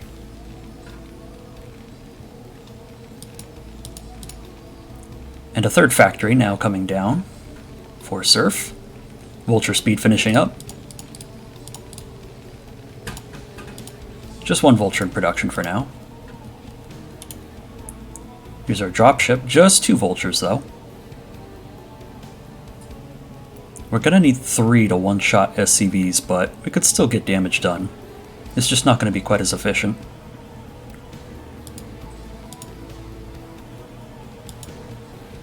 Yeah, Gusto gonna go ahead and pull the Marines out of the bunker to chase away this annoying barracks, getting the scout off. Here's our drop. Let's see what happens here. See what kind of damage Gusto can get done. So far so good. Not a very quick response.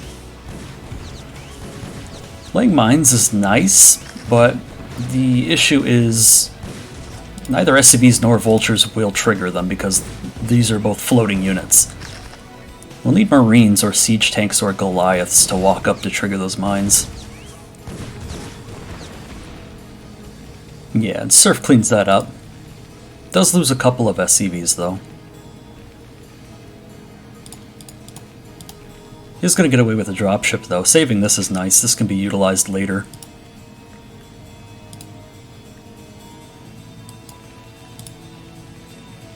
Wraith production starting up for Gusto. No production out of the factories just yet. There we go, firing them off. Tanks and Vultures. Armory on the way. 4th factory in production for Surf. Armory complete, +1 being researched. Goliaths in production. Unfortunately, supply blocked for now.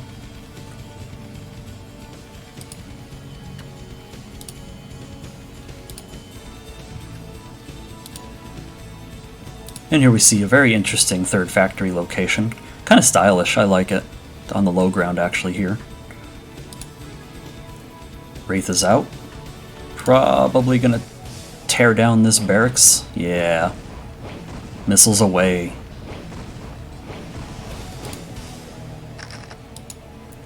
Surf starting to spread out and get some map data, information, whatever. You drop the mines, you get the vision, good stuff. Yeah, double depots on the way for Surf. And with 4 factory production, yeah, you kind of need that. Gonna let this barracks fall. Not really anything you can do to save it. Oh, baby, here we go. Now, here's a play. Double dropship. 2 tanks, 4 vultures is gonna get spotted by Surf as well. With these vultures that are roaming. Very nice. So Surf definitely knows this is on the way. Won't be caught off guard this time.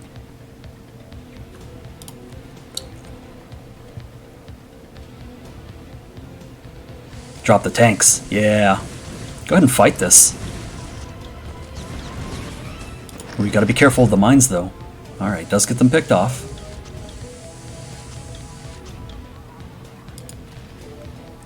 And with all these Goliaths here, oof. Especially if they have range upgraded as well. I'm not sure if they do. No, okay, it's right here being upgraded. That makes this an even riskier play. If these Goliaths can be well positioned to intercept the drops, which kind of looks like they sort of are. Yeah. Okay, good reaction from Surf.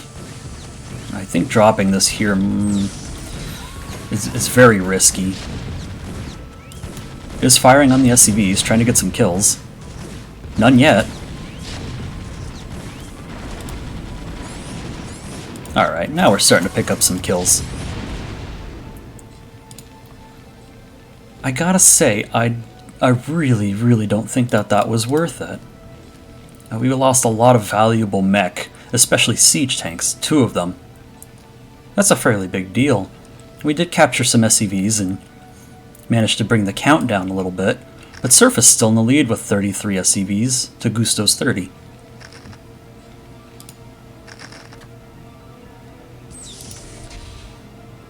And both forces starting to lay mines down around the map. Surf doing a very good job mining up the potential expansion locations. I like this a lot. And Gusto, for the time being, just taking a defensive posture, sieging up on the cliff and continuing to macro. The 3rd command center is on the way. 2nd factory and science facility, so going to continue on with the upgrades.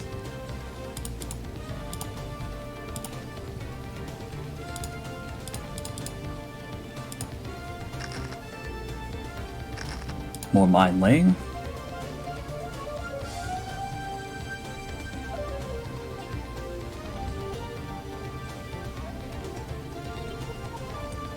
Gosh, you know, for a TVT, the pacing is always so slow. And I always feel like there's just not enough to talk about. I might be able to do more trivia. I don't know, though.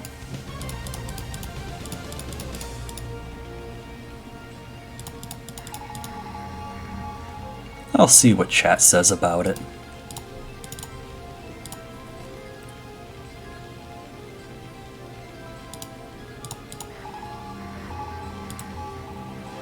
Lots of scans going down. Okay, scans are for Gusto.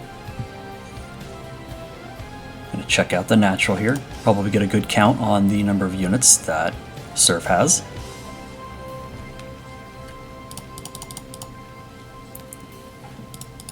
And with 5 factories churning out units,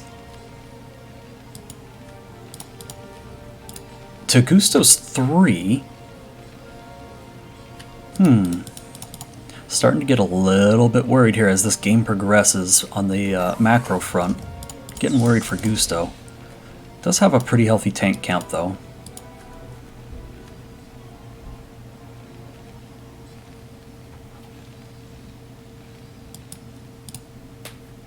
Gusto gonna go ahead and land this 3rd. I don't think this mine is... Yeah, I didn't think it was down far enough to block the most efficient placement of the structure, so Gusto does get it down. Surf will see it, though.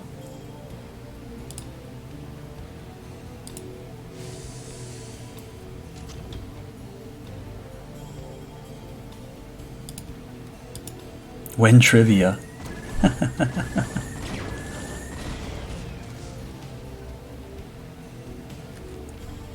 Alright. Alright.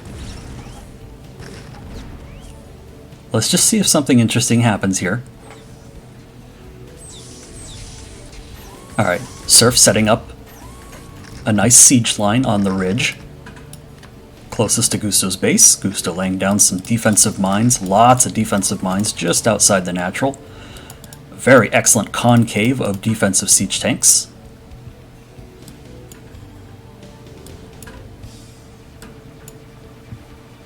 And it probably looks like gridlock.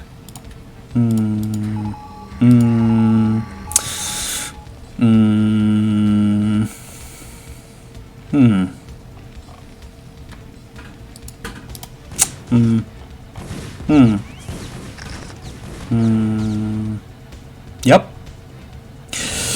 That's a nuke. I like this. This brings so much more excitement to the TBT. Pop, finish that tank, yeah! Now get this one. So the important part of this little vulture run-in is now Surf knows about this nuclear silo, and actually, not really contested. Might just take this nuclear silo out. Yeah, dropping off 2 tanks here. These 2 tanks aren't really going to be able to do anything. They siege, but they get blown up before the siege can complete. The nuke is ready. However, unutilized, and it will fall. There will be no nuke. Okay, this is pretty smart. This is a good play here. Sieging from this cliff here. Fire at units over here. And Surf just continuing to do a good job holding Gusto inside of his 2 bases. Good job denying the 3rd, and goodbye.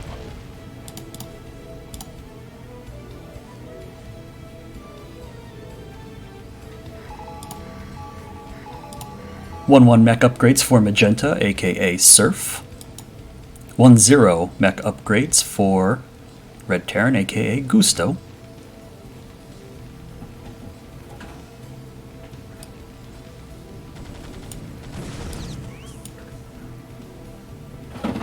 Alright, if you guys are so brokenhearted about the nuke, I'll do another trivia question for you. Oh, there's another drop here. Alright, next trivia question, because TVT is slow. Ready? Here is your question. And it's a very simple question. How much damage does an infested Terran do?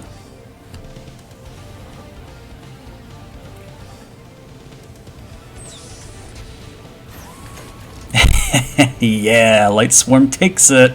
Again, 500 is the correct answer.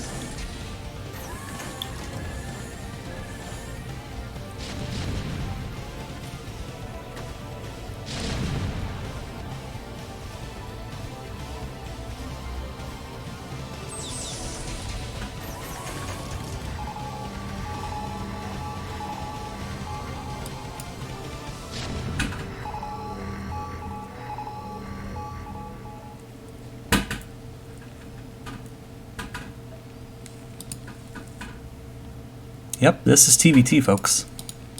I like it. But, yeah, I understand why people don't like it. It's slow, and it's kind of like a game of chess.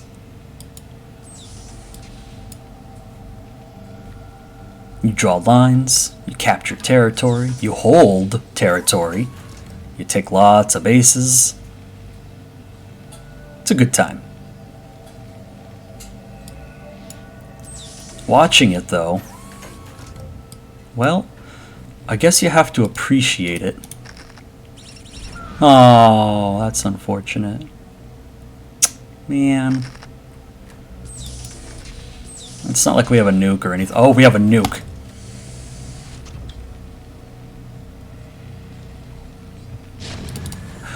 Okay. Oh, come on. All the possible nuke attempts by Gusto are being shut down, and it's breaking my heart.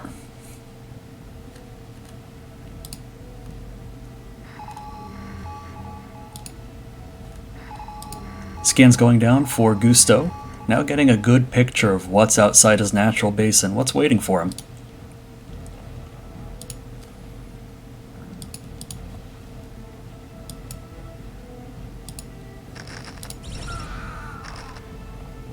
Ugh, my heart, it aches for the nukes and the lack thereof. An ode to the lonely nuke that shall never launch.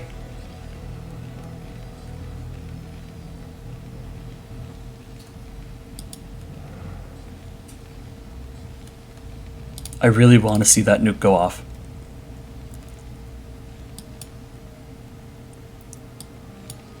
Transfer of SCVs. Very good. Gusto getting the scan right here. Sees this third. Not mining yet. Wraith's queued up for Surf. Cool. 3 Wraiths already fielded. 2-2 upgrades on mech for Surf. 2-1 upgrades on mech for Gusto. Let's zoom out and get a broader picture here, because now we're kind of at the part of the game where the whole game is just big picture.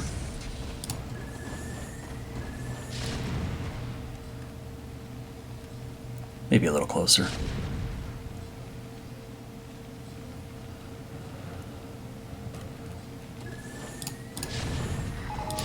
Yes, I agree, Lightswarm. If this was Borisu, we would have seen nukes by now. Several, probably. You can't stop the guy.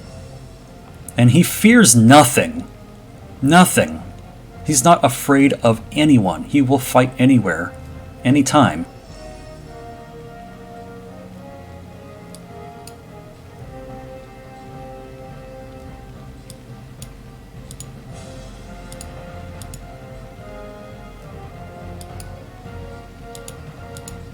Lots of anti-dropship down here in this lower base.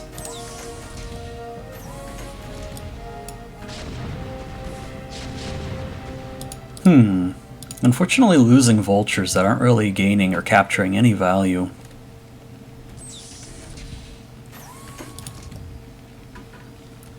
There we have it. 3-2 mech upgrades now for Gusto.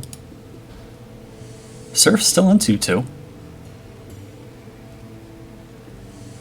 Lockdown being researched. So Gusto may be trying to recycle the ghost play and kind of turn it into something else. Nope, that was a dropship, but it got swatted down so fast. Wait, come back, come back. Oh yeah. Yes. Yes, there are no mines. Fellas. Oh. It's gonna... Yeah, finally. Yeah. Nuclear. I couldn't read it. I was gonna read the Hangul for you guys. Oh! No! No!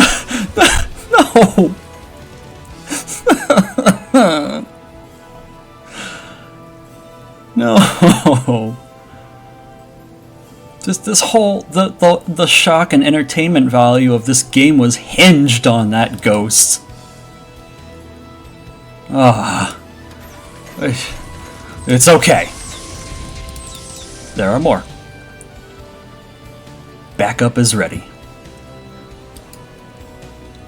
There will be a nuke by the time this game ends.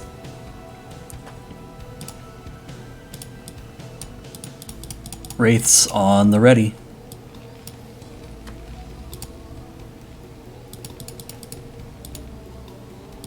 full Wraith production. Wraith Cloak and Wraith Energy on the way.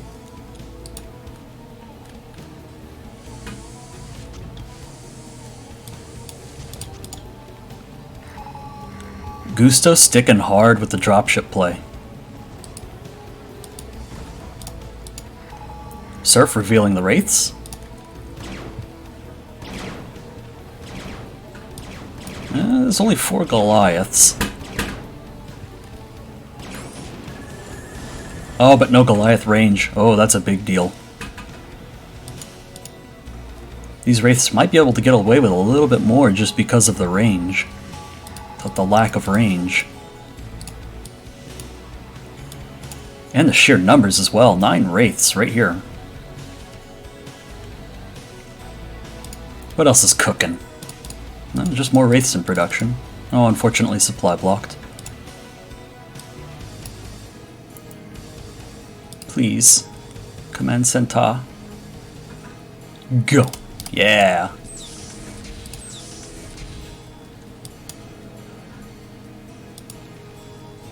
Oh, that's cool. The plays.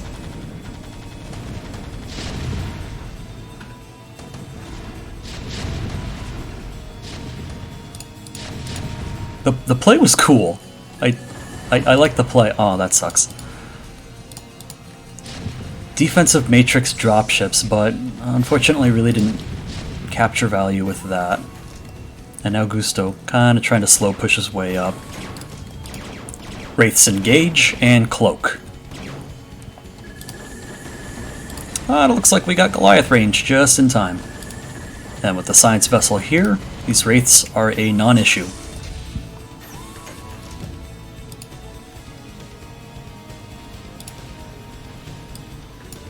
What do we got happening up here? Gusto losing a couple of units on the outskirts of the siege tank range. And in the position that Gusto's in, every single... Oh, this pickoff would be really nice. What I was saying was, the position that Gusto's in, he's only on 1 mining base. So every unit that he has right now is extremely valuable, and losing 1 unit actually makes a pretty big difference. I mean, we kind of know the game's over, but like from a theoretical strategic standpoint, not an actual tactical one.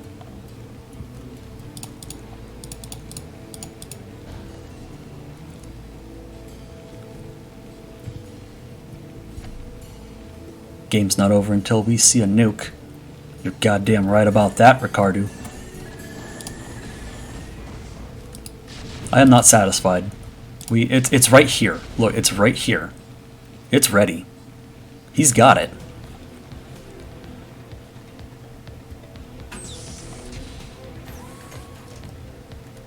Just gotta see these ghosts move out.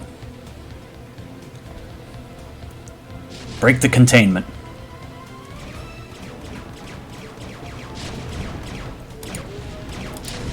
Okay, Surf gonna get some really nice picks. No, no, no, no, no, no, no, no, no. I mean, yeah, the game's over, but no, no nuke, no nuke, folks. Sorry, it's been canceled. All right, so game number 1 goes to Surf.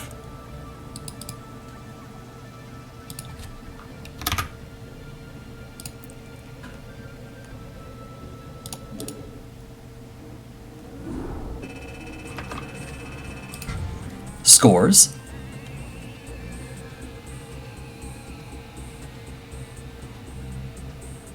Quite a difference.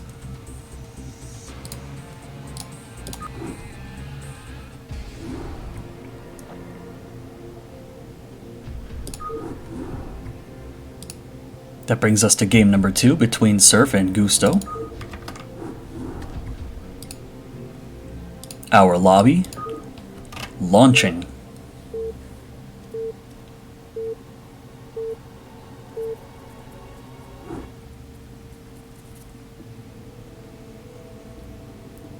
Here we are on Neo Sylphid. spawning at the top at 12 o'clock position as the red Terran, it's Gusto. And in the lower left, as the magenta Terran, it is HM3, Surf. HM3 YER, so maybe Surfer? I don't know.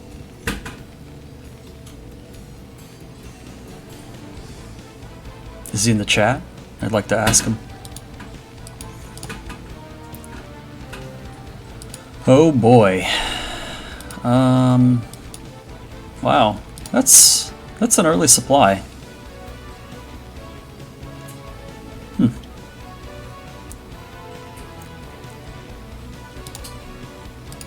Okay. Yeah, usually get supply depot on 9. Gusto getting it on 7. And that's a little puzzling because that's kind of a lot of lost mining time. Maybe I'm overlooking something. I don't know. I'm starting to get exhausted. Casting is hard work for the brain. Gusto gonna send the scout to the lower right. Not going to find Surf. And this, for a TVT, is quite an early scout. Yeah, gonna go ahead and double check. Gusto getting barracks gas. Surf getting his barracks. Gas a little bit late.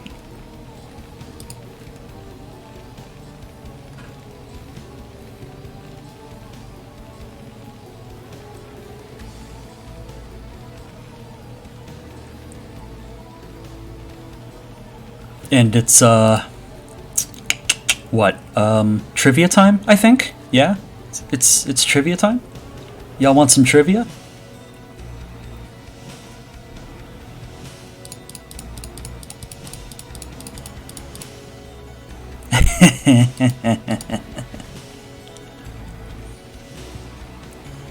Alright, here's another lore/campaign question. Now, I believe it was in the expansion pack, Protoss, Mission 4, a certain crystal was to be collected. And here's a hint, if it jogs your memory, it's very purple. What is the name of that crystal?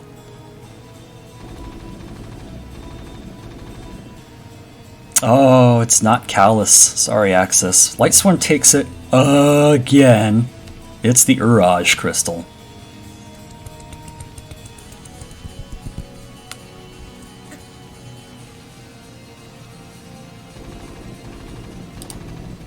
You can't stop Lightswarm, he's just a trivia monster.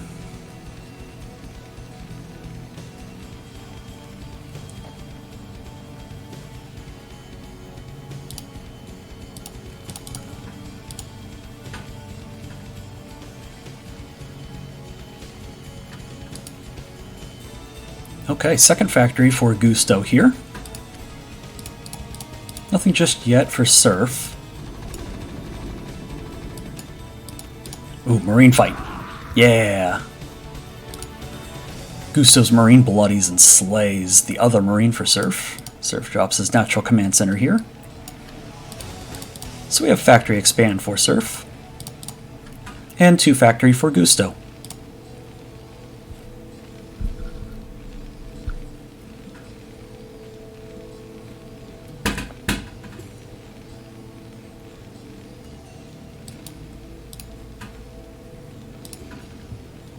Can you really blame stream delay for your performance? Isn't the stream delayed a little bit for everyone?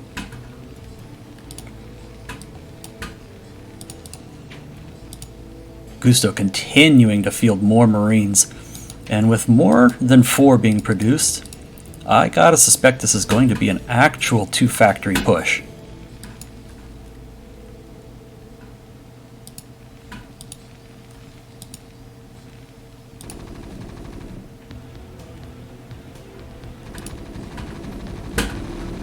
Yep, and the floating scouting barracks from Surf is going to find all the important structures in sight of Gusto's base and have a better idea of what's going on.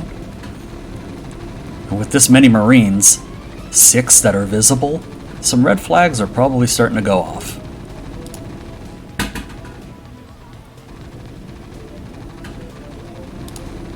Ooh, this barracks is now red. This is actually probably going to get picked off, which will further stunt the growth and development of factories by Surf. However, he's planting a 3rd one right here, and that should be enough for now. Natural Command Center up for Surf, beginning to mine.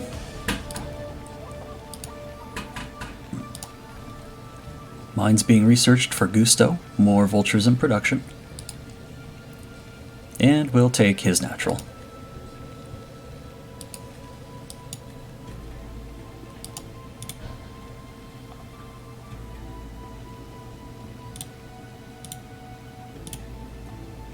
Perhaps waiting for these few additional reinforcements before moving out. Mines would be done by the time these forces got to the natural here, although Surf has fielded quite a number of vultures himself.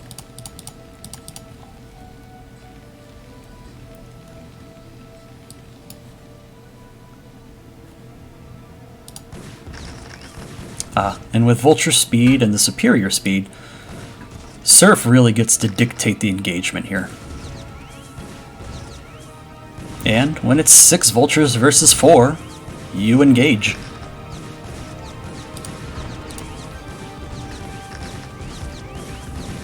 There's a little bit of a vulture war going on here that Surf will win handily.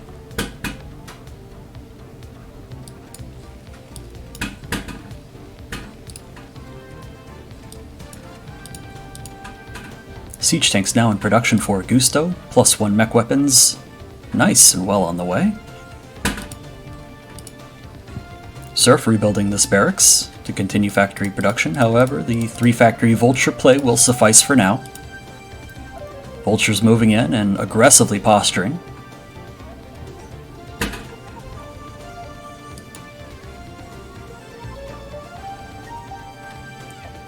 And we'll see if Surf actually wants to poke in and check things out, or if he's just going to use this opportunity to lay these mines outside of the base of Gusto for a nice little mine containment.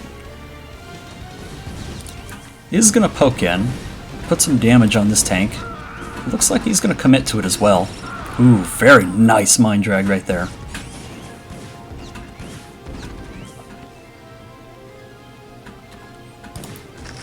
More mines being planted here at the front.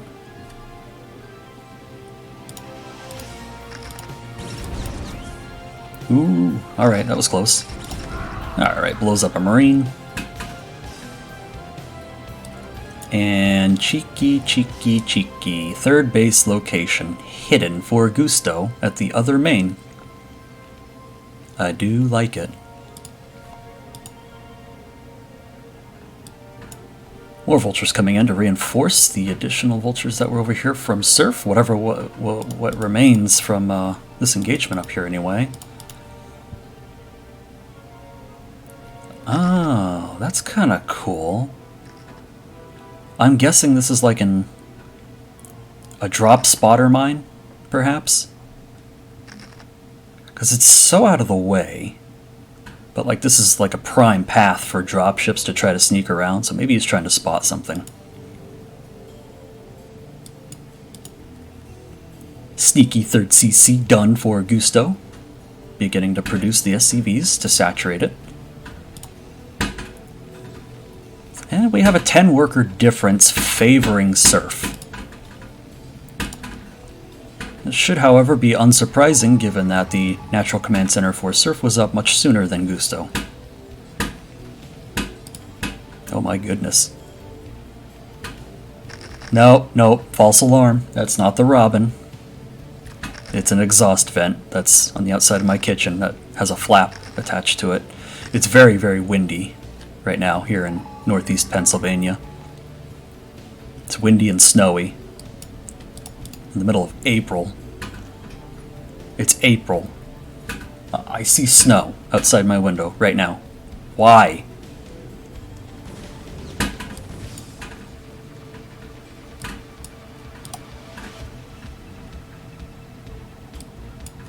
It's not the Robin. If it was the Robin, I'd be a lot louder and a lot angrier.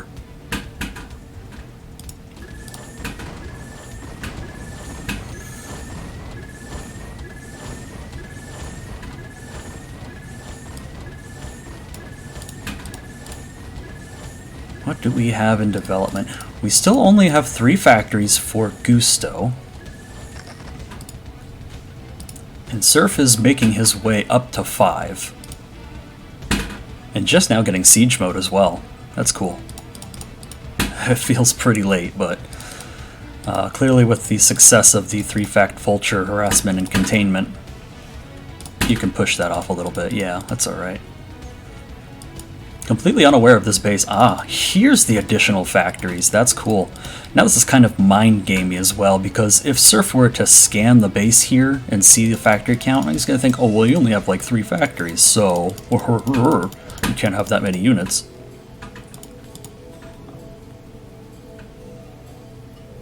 And then, bam, he surprises him.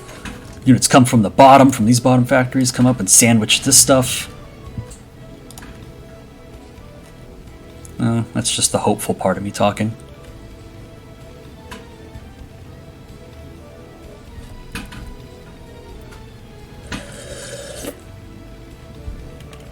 Oh, gold! Gold!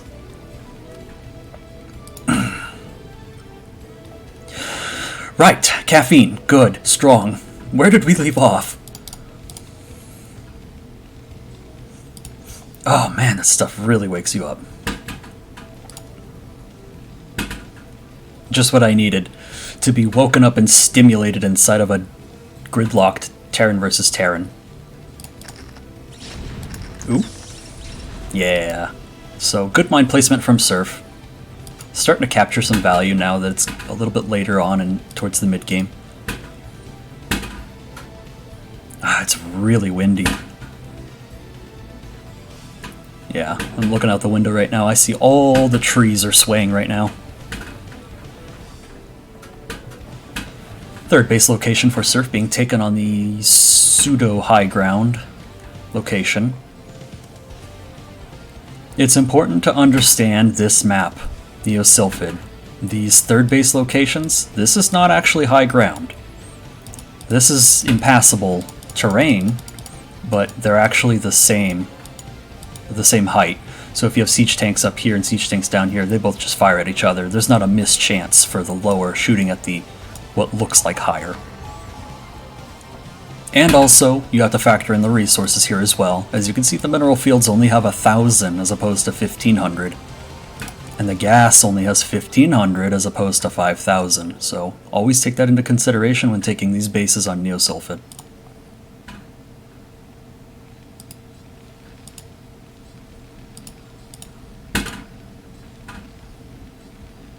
Good amount of factories being produced. Oh, there it is, right there. We turn off Gusto's vision. Surf drops the mother load scan and finds it. Perfect timing, too.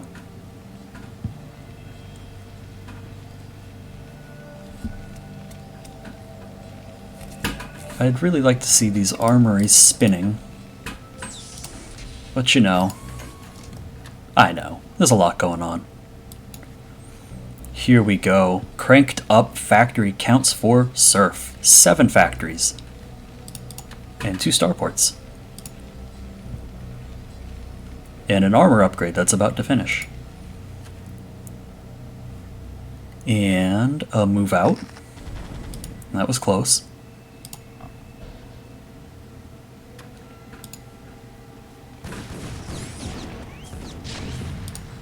Oh yeah. Well, you'll delay this.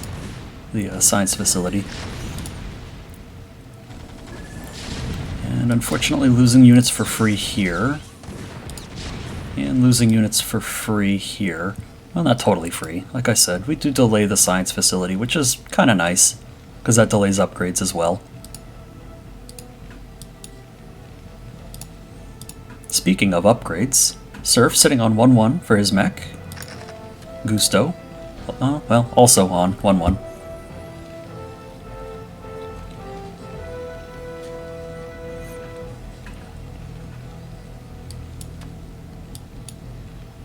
Fourth base now being taken at the sort of 11 o'clock-ish high ground base for Surf.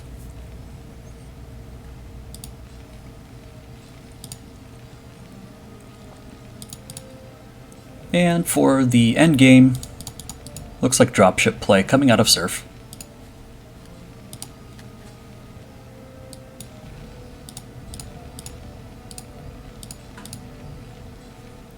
Gusto fielding a good number of siege tanks at this third base.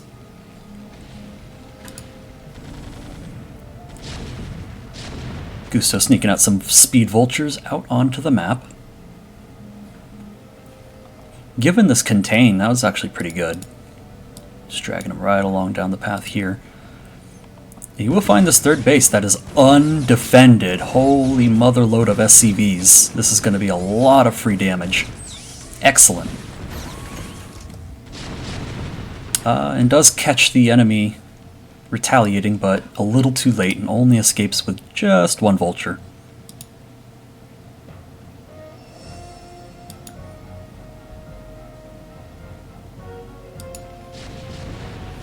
Oh, okay. Vulture goes back in for seconds and gets punished for that greed. Or perhaps it was another micromanagement mistake. I'm not really sure. There we go. Both those armories churning away.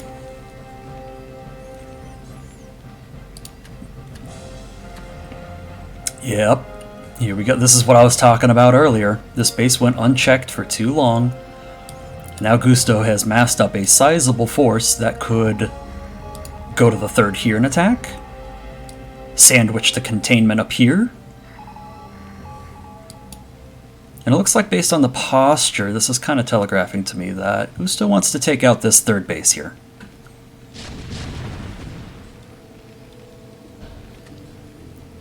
And with these forces here,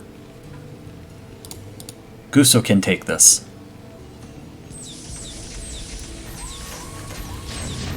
Some excellent sieging down here, just out of range of the defending siege tanks, but perfectly in range of the mineral field.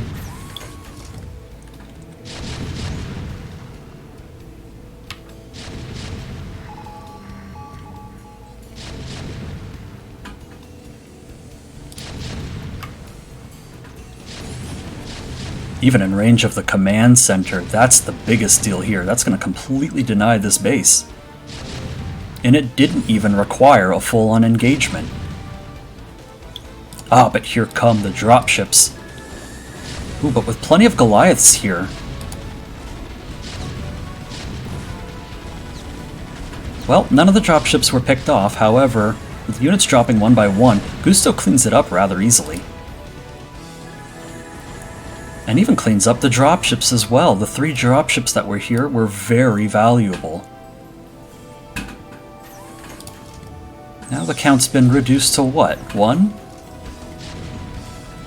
It looks like it. I don't agree with this move, however. This is part of a direct engagement that Gusto's launching and unfortunately gets punished for that. Terran versus Terran is very tricky when it comes to direct engagements like that. And this is kind of what I was talking about earlier when I said, you know, capturing territory and holding territory. That really is what TVT is all about. Because you can't just march up to another Terran army and try to fight it. No, you'll get blown right out of the water. Terran mech is very slow, and siege tanks shoot very far.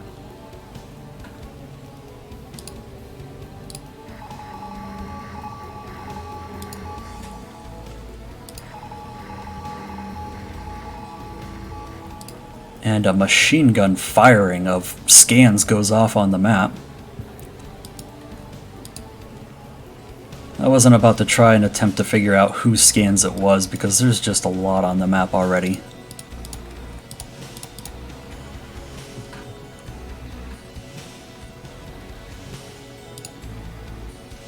Two on the mech for Gusto. 2-2 on the mech for Surf.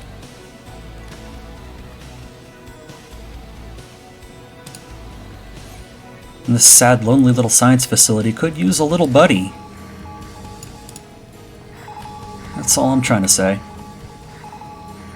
Alright, who's throwing down all the scans? It's Gusto. No, it's Surf. Checking out the main, checking out the net. Looking at forward positions, in base positions. Probably getting an idea of what the unit count and composition is like.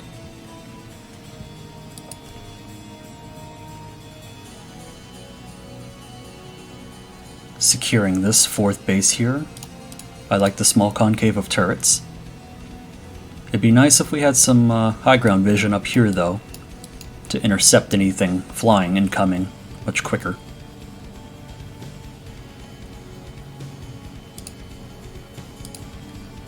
Gusto setting up a bit of a forward position here on the low ground.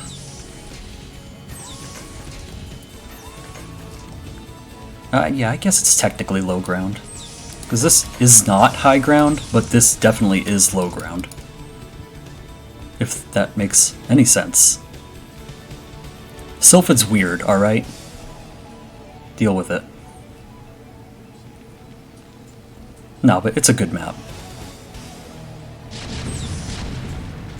And here we go, a slow siege push.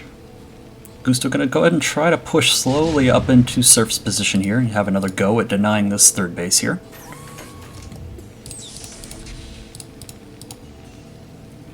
And there's still enough resources here to make denying this base worthwhile. Unfortunately, Surf is fully aware of what's happening here and reinforces the position. I'll do a zoom out to capture the entirety of this engagement here, and Surf is going to aggressively push out. And I don't know about this with all these tanks positioned.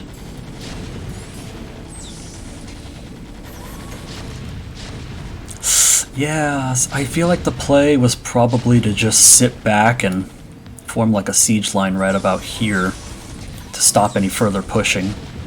But, like I was trying to say earlier, direct engagements are highly risky in TVT.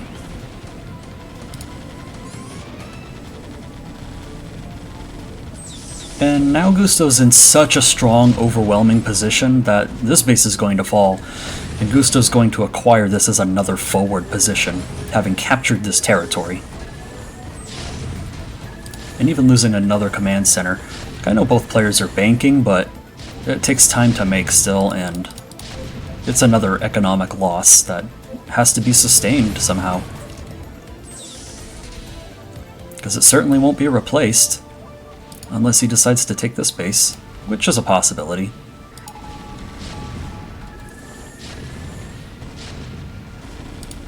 Gusto with his 3-3 mech launching an ultimate offensive here.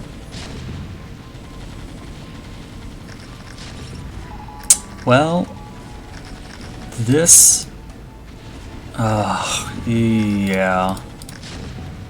I thought for a second that Gusto would be able to break this, but I mean, this just goes to show you really how one-sided engagements go when one player directly engages against the other.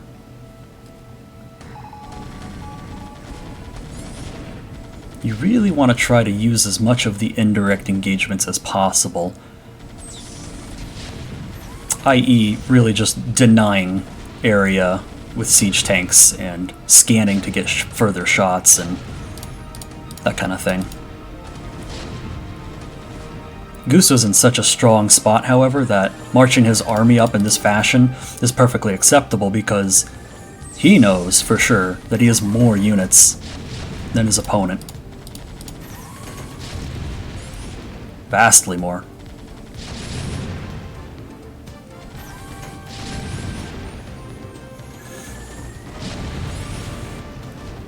And yeah, I gotta say, from a strategic standpoint, thinking about this game overall as a whole, because we're almost 25 minutes in, right? I think this base right here completely made this game for Gusto. Having brought this base up and having it go uncontested the entire game basically, only a couple vultures running in, I really think that purchased the game for Gusto.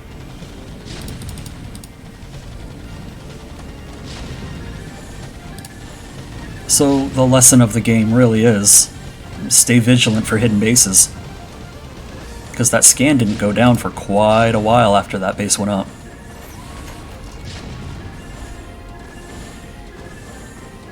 And now with a superior macro force of 58 SCVs to 32 and 143 supply to 62, it's starting to look like we have a very clear winner here. Yep, there it is. Surf GG's, and Gusto takes the game.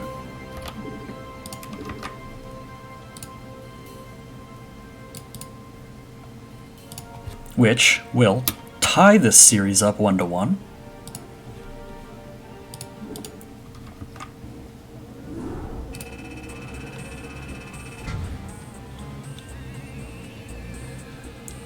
Pretty sizable lead for Gusto here in this game.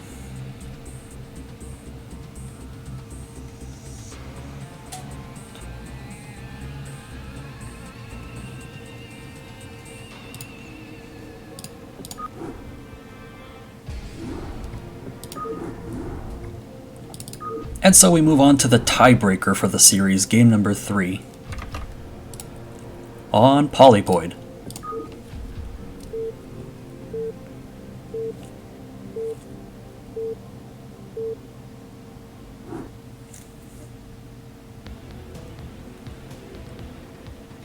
On Polypoid, spawning in the top right corner is the Magenta Terran.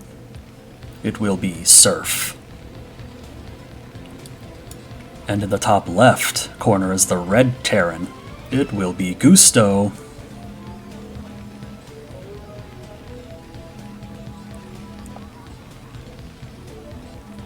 And it is trivia time. Who's ready? Get your fingers on those keys. You ready for your next trivia question?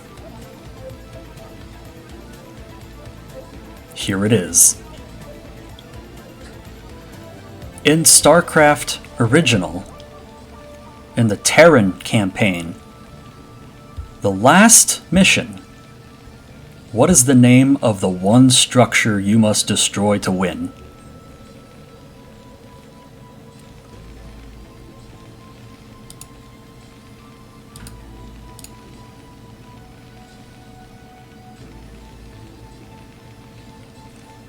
That's right, Nightcat takes it. Ion Cannon is correct. And yes, I'm sure.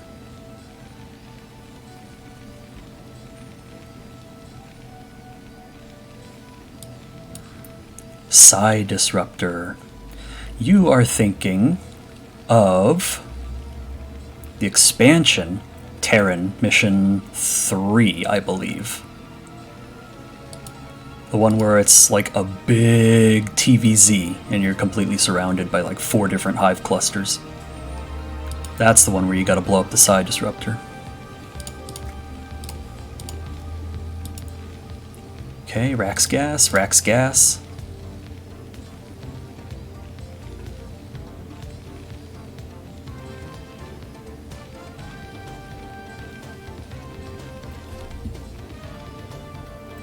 Goodness, alright, dropping some real knowledge on that last mission.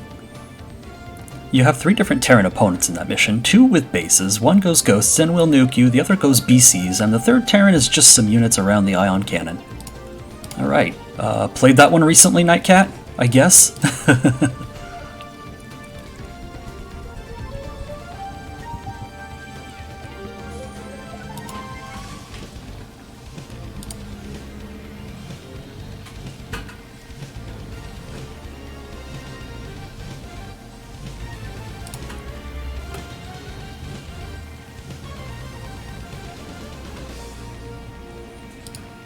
Alright, Factory going down for Gusto. 3 on gas. Factory going down for Surf. None on gas. About to lose this scouting SCV to this Marine here. Get out!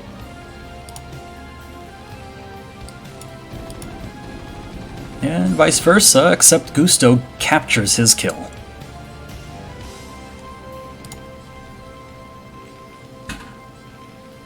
Factory complete. Still on the way for Surf. SCV coming down for a command center.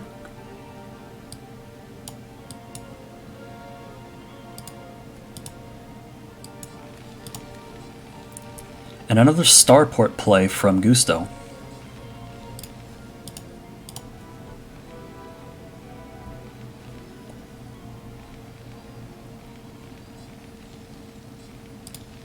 Okay, so another factory expansion play coming out of Surf, which we have seen in the previous games. And another 1-1-1 play out of Gusto, which we have seen in previous games. Or at least this looks like a mirror of the Eclipse game, build order-wise. That's what they did, right? I think. Gusto getting his natural command center, being very safe about it.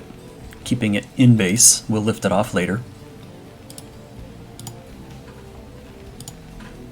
Second factory on the way for Surf. Machine shop at the ready.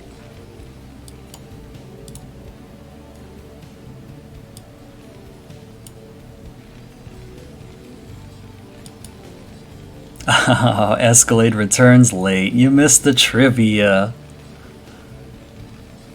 You missed it, man. What am I supposed to say? Third factory going down for Surf here.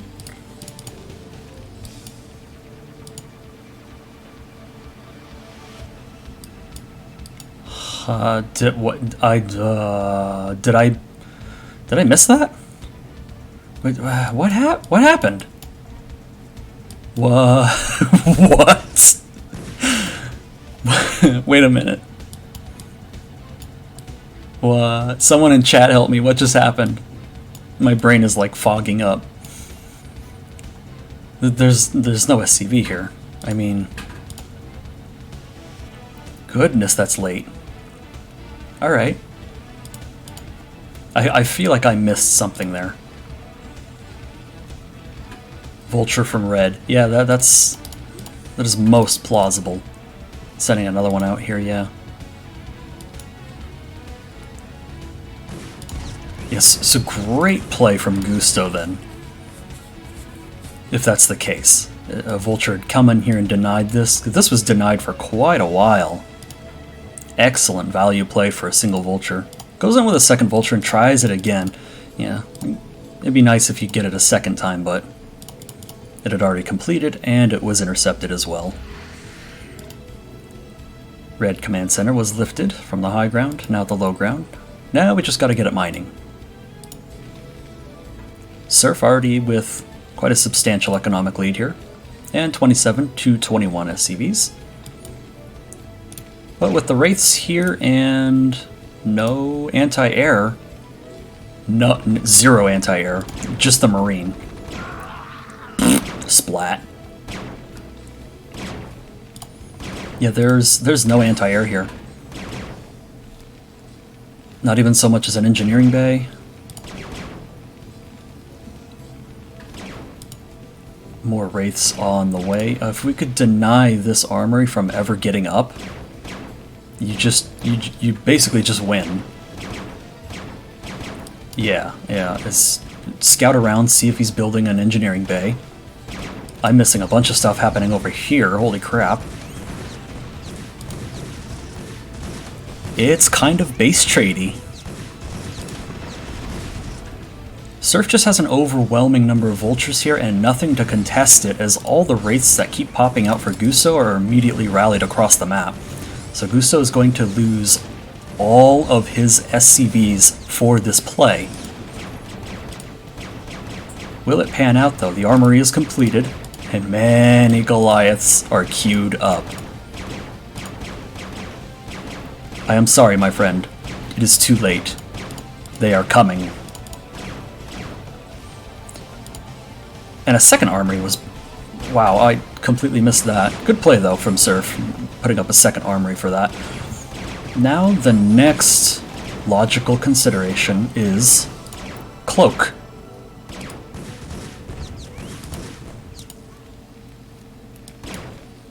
I did not catch whether or not Gusto had actually researched Cloak, but if he did, this is still a very, very strong position to be in. Right. As you churn siege tanks out one at a time, you can eventually easily clean up the vultures. Now that's done. Yeah, he did. He researched cloak. Alright, so this changes things a lot. Most of these wraiths have a good amount of energy. So without detection, and this time, truly this time, there's nothing. Throwing up an academy, perhaps to get scans, but even scans might not be enough, and nothing's going to be up in time. These invisible wraiths are just going to take this game, really. First, by knocking out the SCVs. That's a bit of a ballsy move, uncloaking so early. And then recloaking. When you do this, I believe some energy is lost, and I believe that energy amount is 25. Every time you cloak, you hit the cloak button, it takes energy, a chunk of it, I'm pretty sure it's 25, immediately, and then it slowly drains away. So you want to be careful about cloaking and uncloaking and then recloaking. Yeah, as we can see, a lot of these wraiths, they simply just don't have energy anymore because of the amount of recloaking.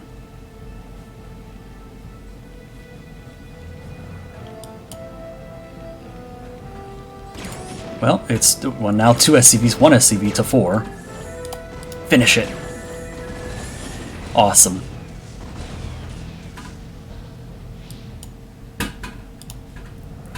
That leaves us with 0 SCVs, but 56 minerals. 1 SCV to save the day.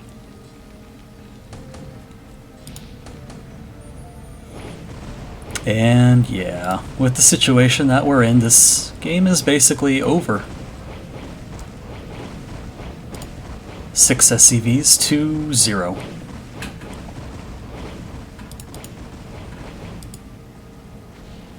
The only consideration is this last final attack being launched by Surf, which this is a good number of Goliaths, actually. And,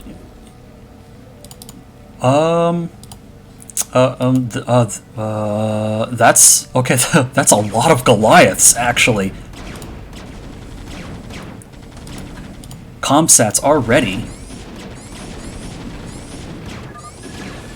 Oh, wow, yeah. I completely misjudged the end of this game.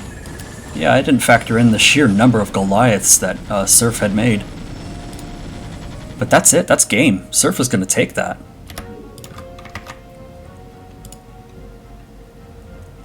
Surf is not only going to take the game, he's going to take the entire series through that play.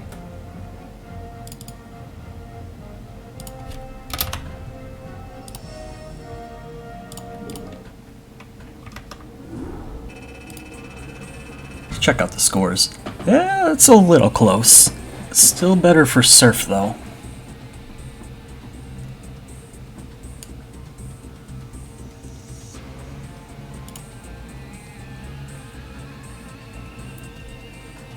And in a most exciting turn of events, that brings us to our very last series, 5 out of 5, which will make or break the entirety of this cast. Because we're tied up by teams 2-2. Axis taking the first series, ET taking the second series, Triple T taking the third series, Surf taking the fourth series. Who will win it? Will it be Let Us Attack? Or will it be the Korean Mechanics? Find out now. Tune in next time on Dragon Ball Z.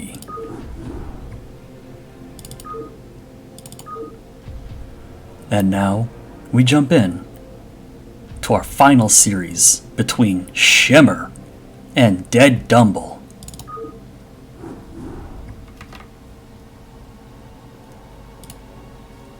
Lobby. Game 1. Okay. Let's do this.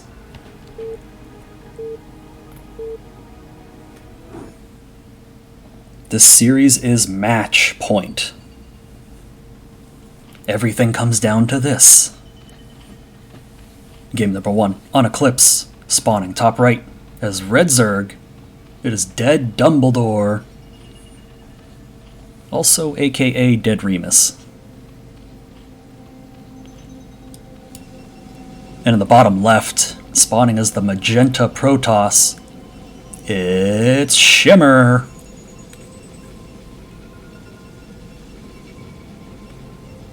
And also, our first Protoss. Or our first Protoss versus Zerg, at least.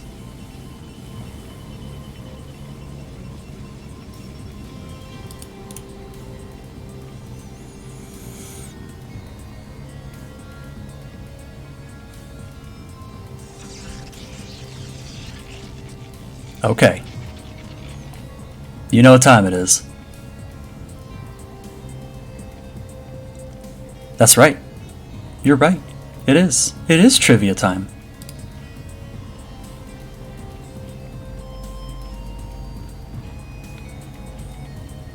Are y'all ready for your trivia question?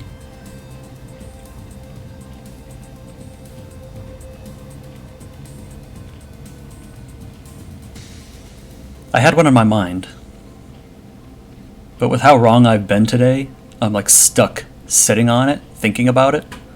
Like, am I really right? Do I really know this? I will trivia you.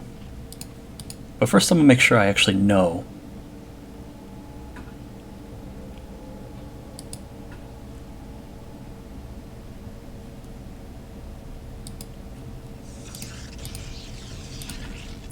Oh, but first... Oh, absolutely juicy. Shimmer going for a double forward gateway. Highly aggressive. I like it.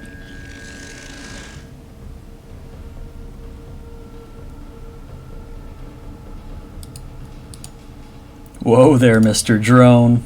Where are you going? You checking for proxies or something? Two pairs of lings on the way for Dead Dumble.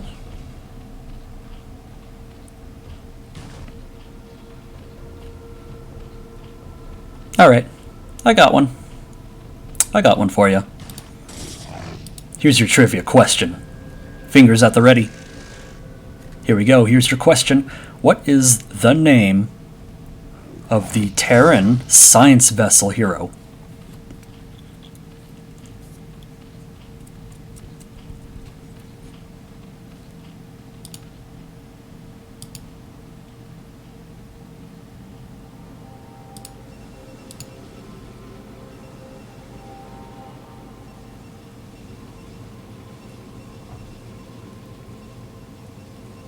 Proxy hatchery. Yep, that is right. Refrigerator, you have won this trivia. The correct answer is Magellan.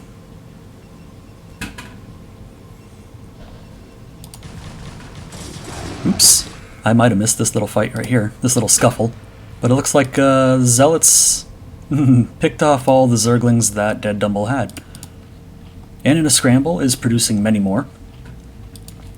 In fact, has not even taken a natural, because all that money was spent on this, baby. It's a proxy hatchery, that's right. But in come these three Zealots. And with good micro, 9 Zerglings can beat this, I think. Yeah. And Shimmer gonna fall back, coalesce with these other two into a force of 4 Zealots, continue to fight, and continue to pressure. But now with a sunken colony up, and the positioning's okay, I think it's holdable now.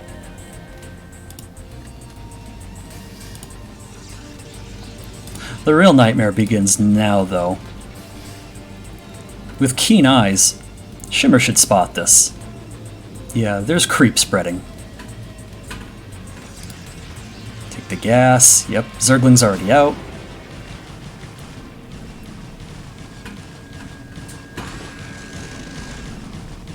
Does lose 2 probes there, but fends it off.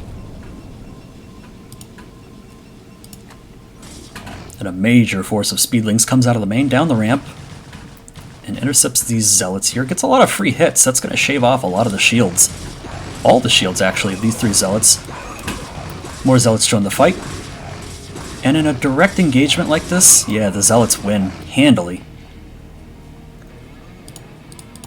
3 more pairs of lings on the way. But this hatchery has really gone uncontested, and now Zergling after Zergling after Zergling pair has been hatched. And this is actually starting to look like a more dire situation than originally expected.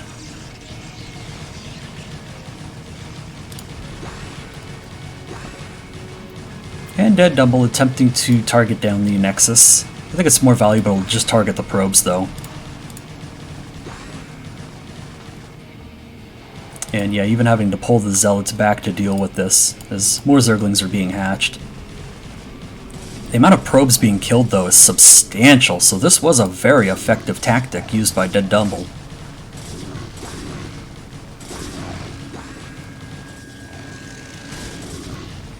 There was a cannon, but it got taken down rather quickly before it was able to even take off a single shot. More Zerglings being hatched. This hatchery is about halfway, a little less. And there's so many Zerglings here that they even take out the cannons here. And the remaining probes.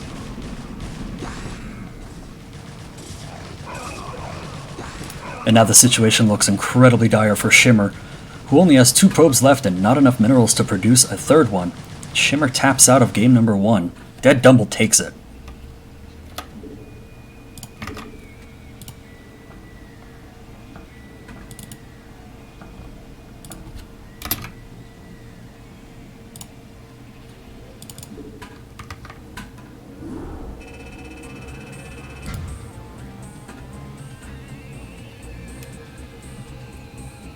Dead Dumble with the panic micro for sure. 256.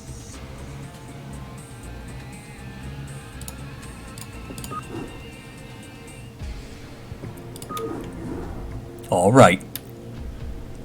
Game number 2. Will this be it? Will this be the last game? Will the mechanics take it? Or will Shimmer turn this around and win it for the lettuce?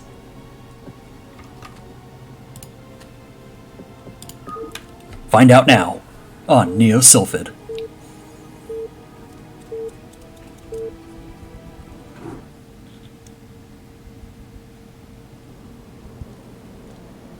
Here we are spawning in the top 12 o'clock location. Once again, as the magenta Protoss, it's Shimmer.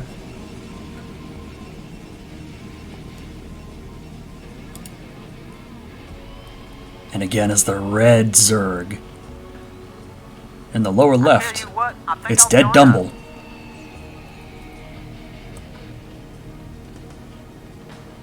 Thanks for the follow, Ricardo. Hope you're enjoying your stay. Hope you're enjoying the content. Broodwar forever.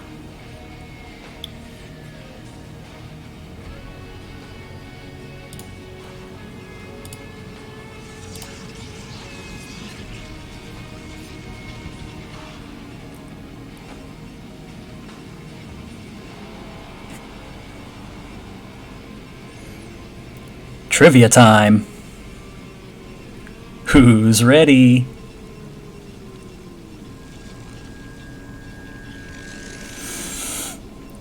This time,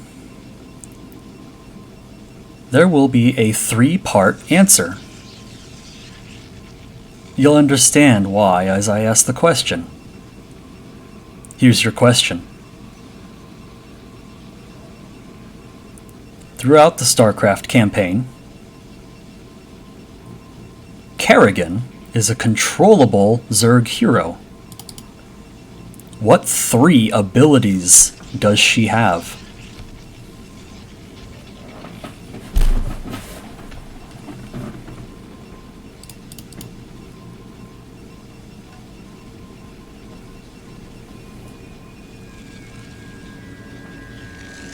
Yeah, Escalade takes it. Boom, boom, boom. Ensnare, Psystorm, Cloak. That's it. That is the correct 3-part answer. Here are your internet points, Escalade. Plus 10.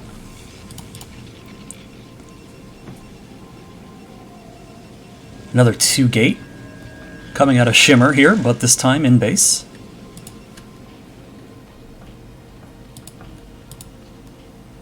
Pool plus gas for Dead Dumble.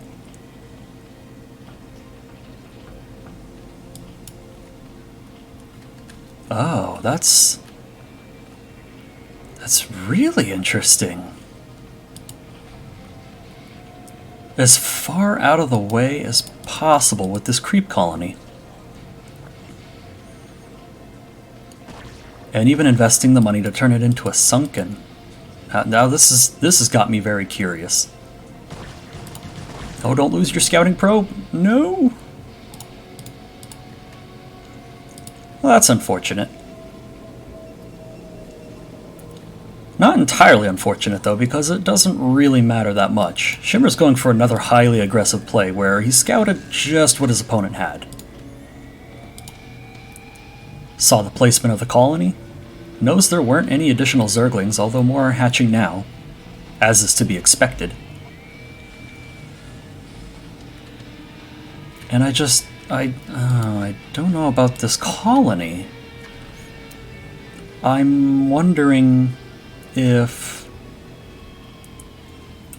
Dead Dumble got confused about what map was currently being played and thought that the exit to the base was over here somewhere.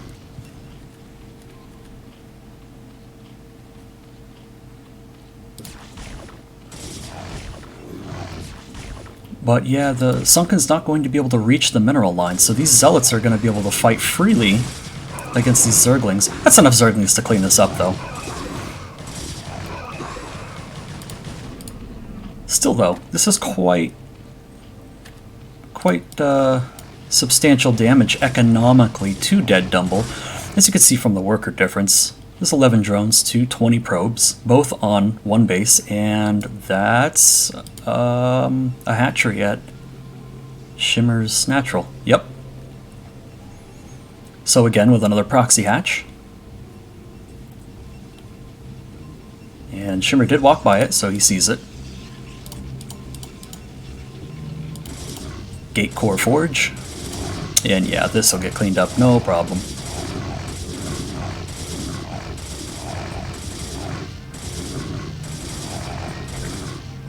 Okay, good. Gets the cancel off. A little bit of a refund.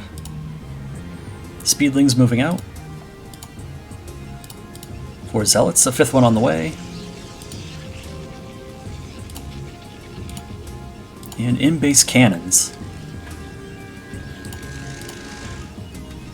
This is agreeable to me, to make these in-base cannons, because Speedlings are so efficient with run-bys and backstabs that if you were to produce Zealots with the intention of attacking your opponent, well, the Zealots won't be able to catch the Zerglings, so the Zerglings can just walk right by and go into your base and wreak havoc on your probe line.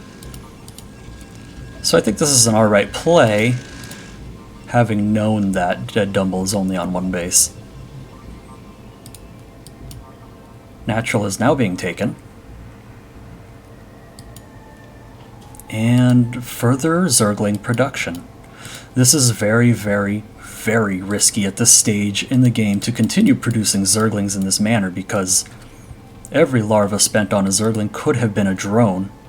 And as you can see, 8 drones to 23 probes is quite the discrepancy.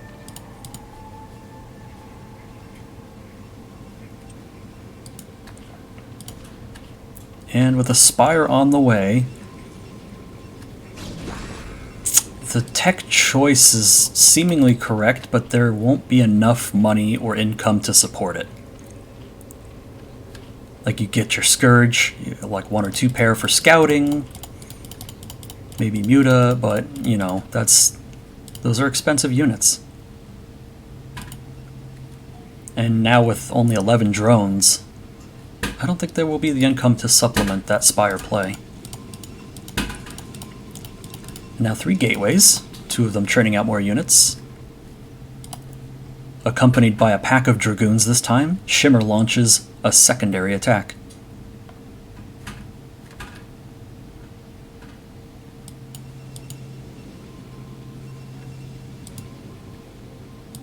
These creep colonies are up, and they're up in time, but they need to start morphing into sunken colonies right now. The first one does, but the forwardmost one, not even started yet, and Protoss is already here.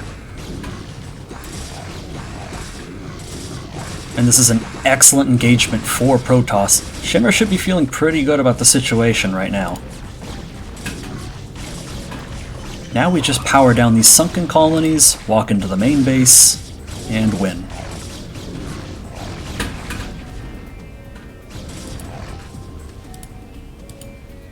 Zerglings in production down here. Yeah, and just a couple pairs of Zerglings is not going to stop this. Natural hatchery goes down. A significant investment wiped out.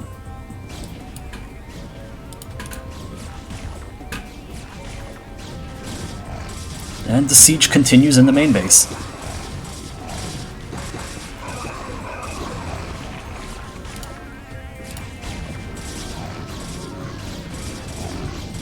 Yeah, Dead Dumble pulling out all the stops here to try and defend against this push here. Once that sunken goes down, yep, it's down. Now Protoss has free reign to kill the remaining drones. And even has enough units to completely power down this sunken colony. Dead Dumble realizes that, drops out of the game, and game number 2 goes to Shimmer, which will tie up the series 1-1. Folks, it could not get any tighter than this.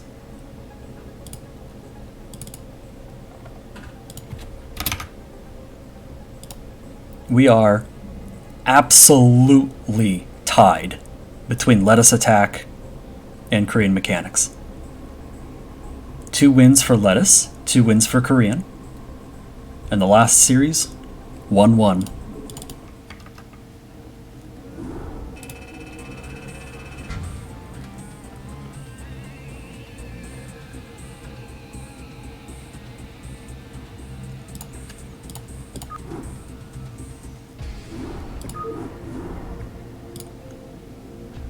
This is it. The last game in the last series to finish the cast.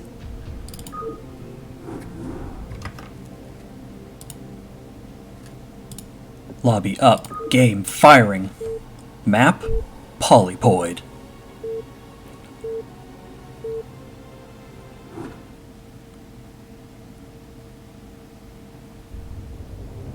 Here it is.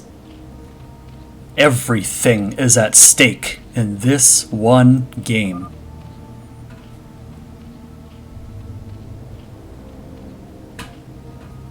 And when it's already tied up 1-1, Shimmer is still nice enough to say, hey man, have fun.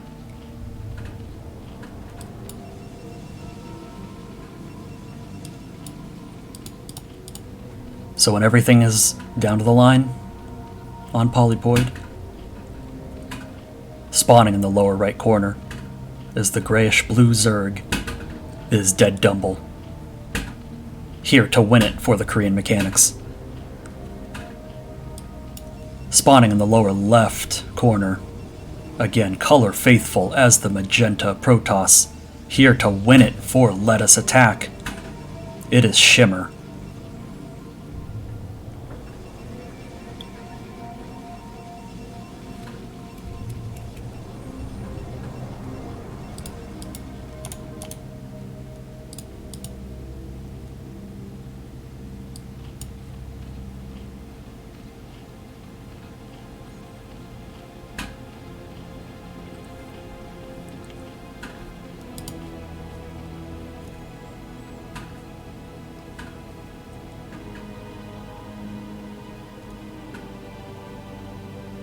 Are you ready for your final trivia question, my good people?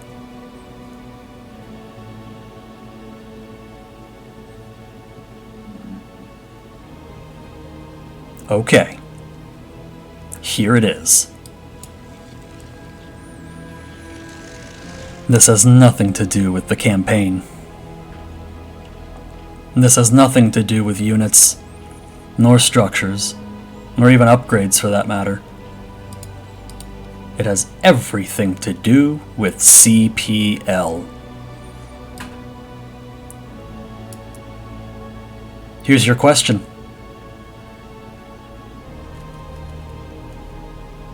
In CPL Season 7, who, and by who I mean which team, was the runner-up?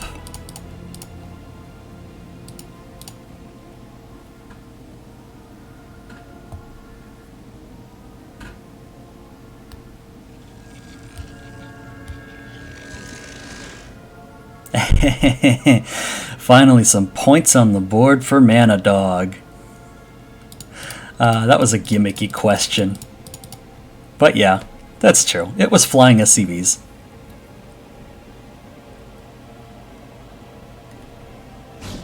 Now, the reason I asked that question, not only to represent, but also to tie into my next point. Since this series is down to the line here, Korean Mechanics could win it. It's worth noting that the Korean Mechanics are about 50 to 55% flying SCVs from Season 7. So we're back in the saddle and we're trying to win it again. And yeah, we lost to the Destructoads. They were just too damn good.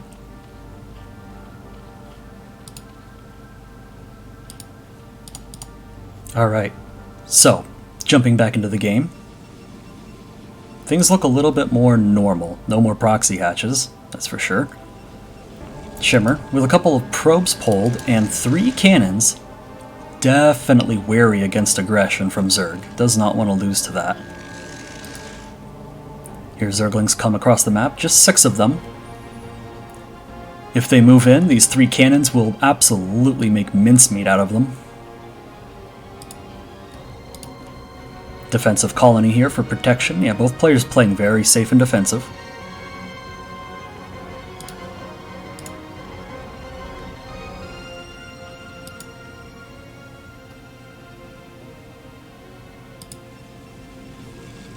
Probe transfer down to the natural here. And so far, I gotta say I like the position for Shimmer, who has a very secure natural. Higher worker count, well, until a bunch of drones pop out. And I was about to say sort of a tech lead, but now that Layer is on the way and there's no cybernetics core, I think the tech lead leans slightly in Dead Dumble's favor. Should see a 3rd hatchery drop here at this mineral-only 3rd.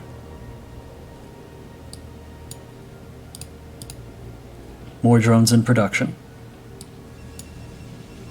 Shimmer beginning to research that +1 Protoss weapons.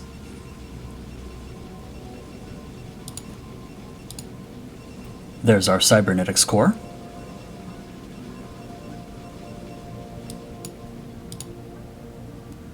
Third hatchery on the way.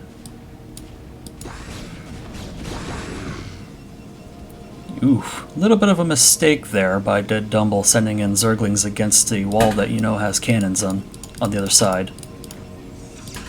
And with only 6 lings and without speed, no damage was taken. A little bit on the shields here from this one zealot. That's it.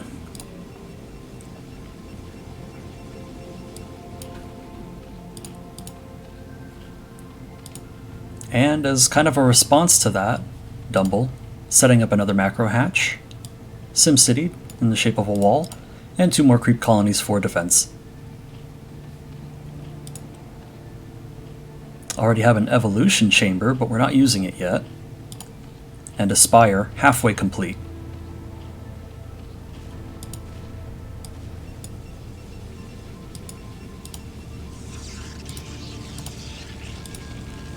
And Shimmer a little ahead on the game sense and intuition part, sensing the spire.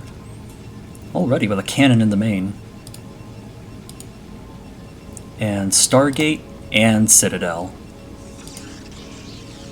More gateways being thrown down.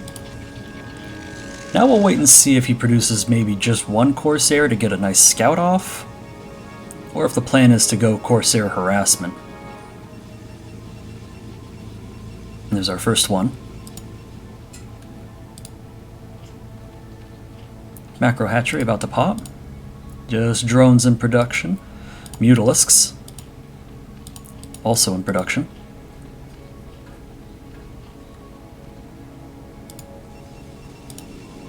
This +1 ground weapons for Protoss is nearing completion. This is a very significant moment, as that'll be a break point in the Zealot versus Zergling fight, in which Zealots will now be able to take down Zerglings in just 2 hits instead of 3 with the weapon upgrade. More Corsairs are in production. Corsair goes into the base and scouts it out, sees the number of colonies here for defense, as well as the Mutalisk tech, which is now fielded. So, yes, more cannons going down in the main for protection, more Corsairs in production. This is a very comfortable spot for Shimmer to be in right now. I'd like to see maybe a cannon here. But with the growing Corsair count, it should be okay. Yeah, Dead Dumble's fielding more of these Mutalisks, and also Scourge as a quick response to these Corsair. Gets a connection, takes out one of the Corsairs. But with the cannons here, this is just impenetrable.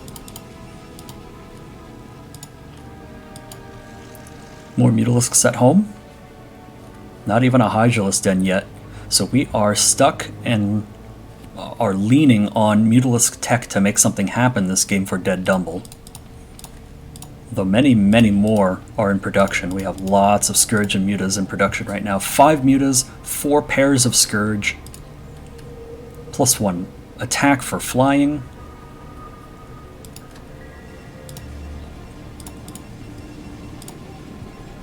And yeah, +1 air weapons on the way at the Cyber Core. 4 Corsair. Mutas trying to get some damage done.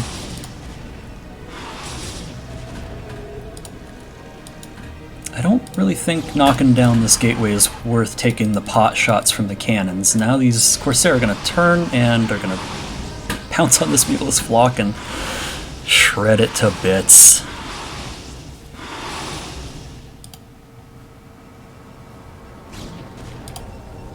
The retreat is okay. Saving this is kind of a big deal. Many more are on the way. Many more are on the way. This is all in, really. So really all Shimmer has to do is defend from here. Oh, this High Templar. No! And now there is enough Mutalisks here to do something about this. But with more Corsairs out here, and wow, great engagement on Shimmer's part. These Scourge need to get in here and do some damage. Good micro. Excellent micro here at the very end. And now going to Stargate Corsair. I gotta say, this is probably the best decision right here. And your opponent is so air heavy. Getting that second Stargate for additional Corsair production. Chef's kiss. And still macroing Zealots out as well, and now sending a large force of +1 Zealots across the map. This is going to be a very significant play right here. The Mutalisks will attempt to clean it up, but there are Corsair.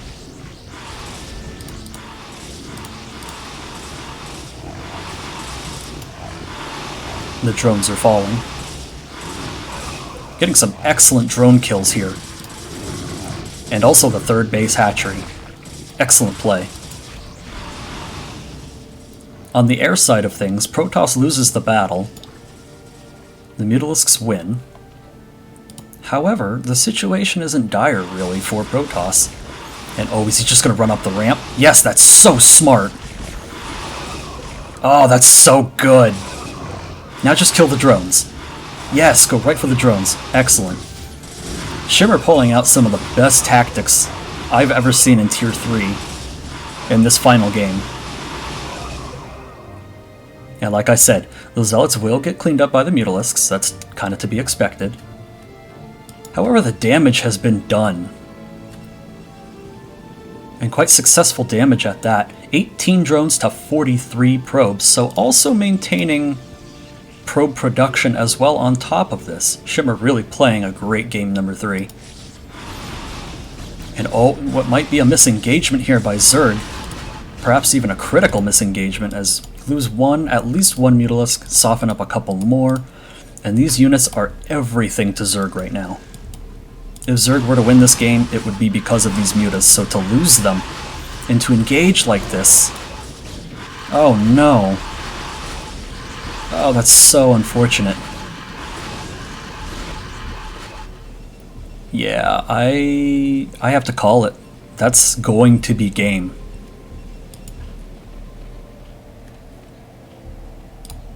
Now, the Hydraless tech is now available. 8 Hydras are in production. Taking a look here, no drones. Taking a look here, like no drones, just one. And we're continuing to produce military units instead of workers. So this is extremely all in. Okay, some more drones get sent over.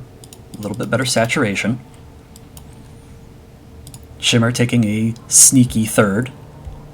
The top left, it's already good, it's already going. It's starting to mine gas from it. Corsair count now at 7 with +1. This is terrifying. Stop messing with your probes. Shimmer. This happens because you mess with your probes. Don't touch the probes. Ooh, an Archon at the ready for defense, and even a 3rd Stargate. It's going super hard. Lots of cannons. This is completely impenetrable by air. The air stage is mostly over, however. Hydralisks are being fielded now, and this one Zealot is going to find this 4th base. Well, I guess it's now the 3rd, but gets 2 drone kills. 3! Oh! Get it. Get it, get it, get it, get it. Zerg scrambles to try and intercept and save it. 3rd base being taken once more. Corsairs moving in for the kill on these final 2 Mutalisks. Down they go.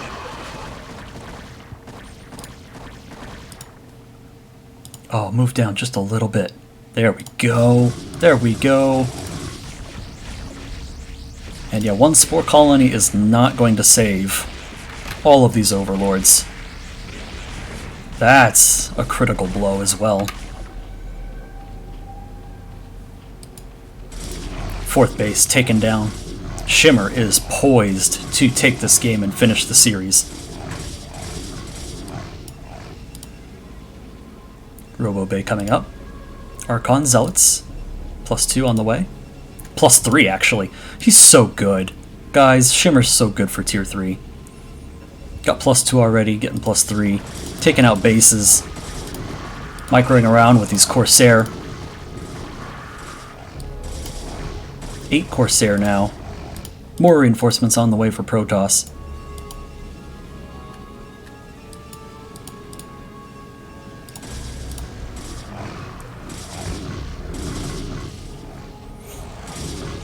Yeah, this is starting to look like game over. This 3rd base hatchery will go down again.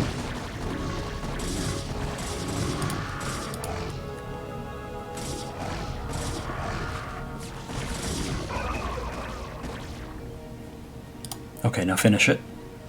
Yes! Yes! That's what's up!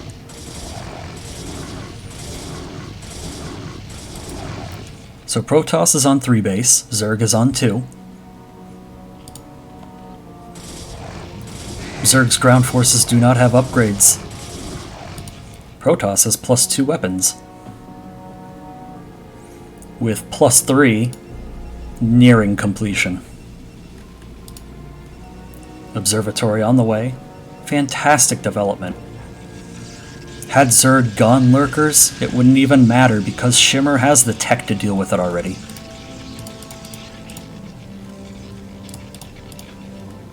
More gateways, keeping up with the production. Goon range on the way. Excellent. Dead Double doing what he can to try and mass up a large Hydra force.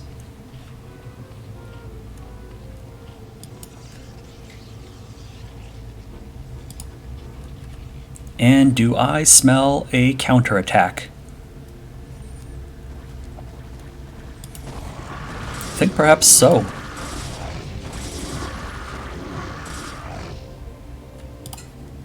A pylon. Oh, I know what's going to happen here.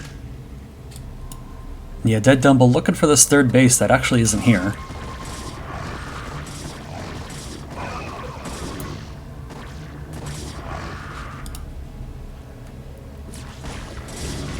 And yeah, there's 4 Sunkens here at the natural, so this isn't really feasibly breakable. So rather, just sit outside the third and contain. And Dead Dumble almost found the hidden third base, but turns around. Shimmer now interested in this 9 o'clock location for a 4th base. Dead Dumble turns around with his Hydras and finds it. Get those storms off.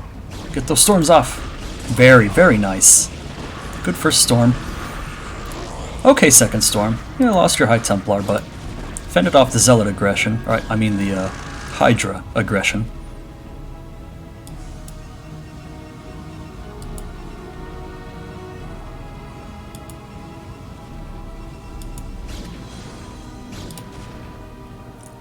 More Hydras being produced, and now we're looking at quite an economic discrepancy, with 23 drones to 57 probes. And now cannons will be set up on the high ground third here, which will be exceedingly difficult for Zerg to break out of at this point.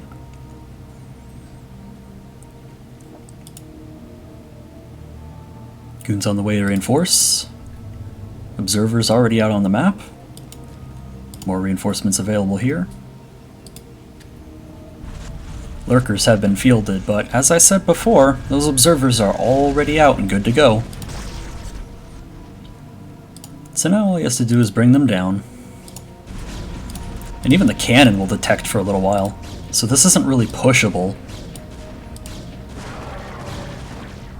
A Zerg can try to snipe the cannon. Yeah, they'll get it. Shimmer's just going to build more. The observers are already here.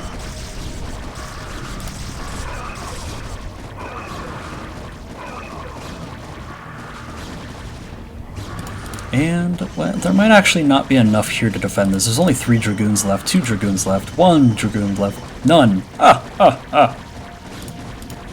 Okay, but reinforcements do come in. That's a lot of Zealots. Get a nice surround on 2 of these Lurkers. Pick off the remaining Hydras. And has successfully reinforced this high ground third position. The longer this game goes on, just the better it looks for Shimmer. It's absolute map control. Total base control over Zerg. Upgraded. And with not much left to do, you just have to push. But this is a very well defended location. Oh, beautiful. Captures 1 of those Lurkers in the storm. Bunch hatch, but a little bit out of position. 2 of these Lurkers basically fall before a lot of damage gets done. And Shimmer just plows right through it.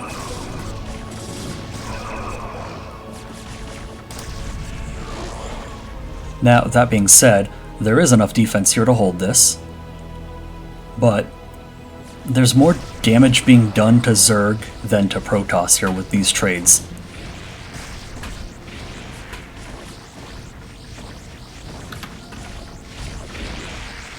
And Shimmer once again targeting these overlords down and killing all of them. 11 is now the max supply for Dead Dumble. Protoss is still relentlessly pushing into the natural despite how well defended it is, and the defenses are slowly being shattered. sunken colonies go down. That's it. Dead Dumble taps out. Shimmer wins game number 2. Shimmer wins the series, and Shimmer wins it for Let Us Attack.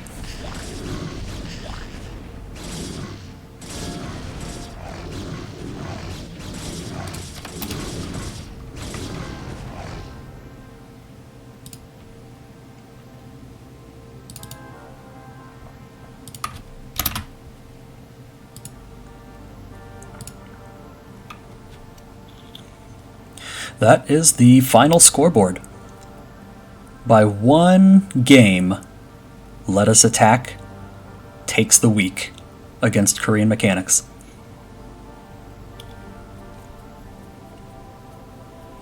Well, at least on the Tier 3 front. These were some great Tier 3 games, though, I must say.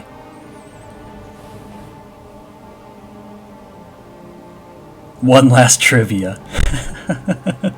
I don't have anything prepared right now. Trivia. Light Swarm returns. Alright, you guys. One last trivia. One last trivia. I gotta think of it now, though, because I don't have anything prepared right now. Oh, you got caught in a meeting. That sucks. Okay. Let's see. Oh, I got it. Perfect. Yeah. Alright, folks. To wrap up the stream, hope you've all had fun. Hope you've all enjoyed your time here. I enjoy casting and providing entertainment value. And I'll provide this last trivia for you. Here is your last question. Fingers on your keyboards at the ready. Here we go.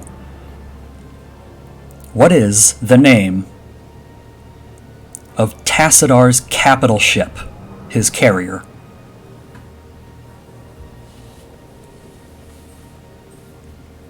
Light Swarm so fast! Gantrathor is the right answer.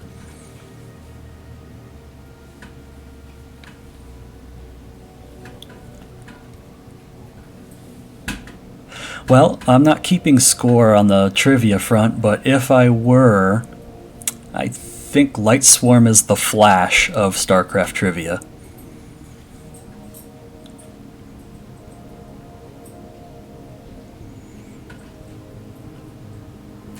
Well, that's it. I'm out of content to cast, and this will be ending the cast here. I hope you've all had a wonderful time watching through the cast here. We've had a lot of great games here. Be sure and support your allies in Tier 3, as they are the ones that need to learn the most. And the players that played here today did phenomenal. This was awesome. I may return tomorrow around the same time for another cast. We'll see. If so, expect an announcement around the same time. And that's it from me, folks. Enjoy your day in CPL. Enjoy your day in real life. I'll catch you next time. It's Forte signing out. See you guys.